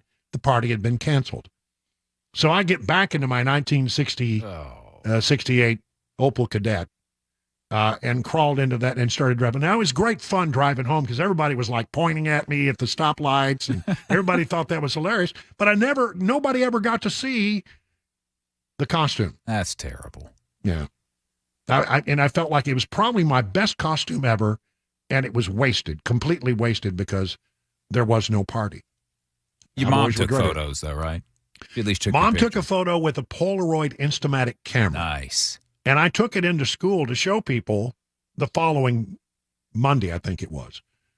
And I showed it to my chemistry professor, who was sort of a weird guy. And he said, "Oh, I need to show this around. I'm going to keep this." And I thought I was going to get it back. I never got it back. Really? To this day, yeah, I think he still got it. Mr. Watts still has, if he's around, still living, I think still has that picture. It's in his classroom somewhere. Yeah. Did you ever have any weird little Halloween stories? I never had anything quite like that, but I have been thinking about the Halloweens that I spent when I was a kid, and this was in the early 90s. I grew up in a very small town with a typical, like courthouse square. Right. The courthouse in the middle and then just square of businesses around it. And my parents back at that time owned a business on the square, and a lot of the business owners would kind of open up at night and give out candy to the kids, and they do like a trick-or-treating on the square sort of thing. And I've just remembered how different, like you could never do this now. My dad is kind of adventurous. He likes to do things a little bit differently. And he would always, paint his face like white with black eyes and wear this stocking cap. And what he loved to do was he loved to like skulk around with a machete. Now this is not a plastic toy. This is a real machete. Right. Yeah. Yeah. And then my uncle would also get in on it, and he was he looked like someone that you would not want to meet in a dark alley. I mean, he's just that type of character. Yeah. He would have a real chainsaw that he would fire up as kids would come around to trick or treat. Obviously, oh my gosh! He did take the chain off of the chainsaw. But I mean, just imagine you're firing up an actual chain, and then this creepy, imposing guy standing there waiting. So I just thought how times have changed. You would never get away with that now. I mean, maybe you would the police would be called immediately if you tried to do that today. A guy with a chainsaw and a guy with a machete scaring children. Yeah, over some candy, but those were good times. I mean, it was all in good fun. We didn't. My mom used to really go all out to help my sister and I have great costumes, and I remember that. In such a warm way, that she would go to all these trouble, and we would start working on it early in October, and and it was something that we thought about and we worked on, for days and days and weeks, so that you were really excited to go out, Yeah. And my mom was quite the seamstress, so if anything you came up with, she could come up with a thing, and I remember my sister, I didn't ever want to take my sister trick-or-treating because it slowed me down, quite frankly. I mean, for me, it was all about, I'm going to hit as many houses as I can hit. That's right. In this neighborhood. And nobody escorted us. Yeah, you just went. Yeah. And so, a lot of people went for the pillowcase because you can throw a lot of stuff in a pillowcase. Oh, yeah. Yeah. And so, what I would do is I had a big plastic pumpkin, but I would hit one block, come back by the house, dump, and then nice. And then head out and hit another block, and then maybe I hit 3 or 4 different blocks. I mean, honestly, the haul was embarrassing, the stuff that you got. And then mom and dad have to go through it all and listen to that and take a look at what you got before and then when I became a parent and I started to take my daughter out, we taught my daughter about the importance of the parent tax. And it's a good way to teach your kids a little bit about how life really is. If you go out and you escort them, then 10% of the candy should go to the parents, just like a tax. And, if they complain about it, say, well, listen, when I go out and I do my work, more than 10% goes to the government. So, you need to understand that, that there are penalties that come with being an American. And one of them is, that's right, teach them early. Teach them early. We got a caller? Yep.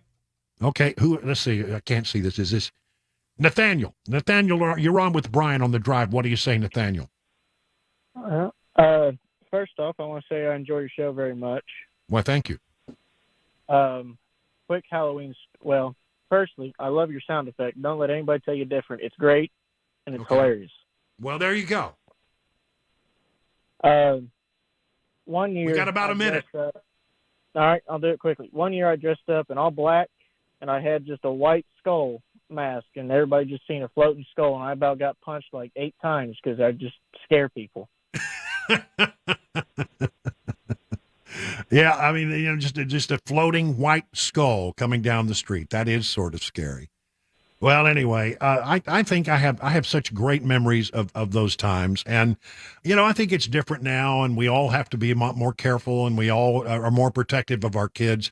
But I really like hearkening back to the time when it was like, go out there and make sure you don't get run over. That was Bring me back some good stuff. Bring me back some good stuff, and I'll have to go through it when you come back home, and maybe there was just a piece or two that got pinched by Dad, so that was always a great deal of fun. Anyway, I think the times are different now. Well, it's now we ate up that whole segment. Yes, we did. With those two stories. 50 minutes now past the hour of 6 o'clock. If you have a 401k at work, chances are you've seen something called a target date fund. Now, the idea behind a target date fund is if you're going to retire in a specific year, let's say 2030, all you do is put all your money in that fund. You don't even have to think about it. Set it and forget it is the idea. Now, one of the things that I warn people about regarding these types of funds is many times they're not nearly as diversified as you think. When we look at investing, when we look at diversification, we want to own really small companies, really large companies, really growth-oriented, really value-oriented companies, and diversify between these different market areas. Target date funds tend to focus more attention down here for a really basic reason. It sells better. Because you're investing in very big, well-known U.S. companies, what happens is investors tend to like to look like the market, as we say. And the problem, though, is when we do that is we can go very long periods of time. 1966 through 1982 is one example. More recently, 2000 through 2012, where large U.S. stocks had no return, where other market segments actually did quite well. So one of the things that happens is when we invest in a target date fund, we may be overly concentrated and have more risk than we really realize.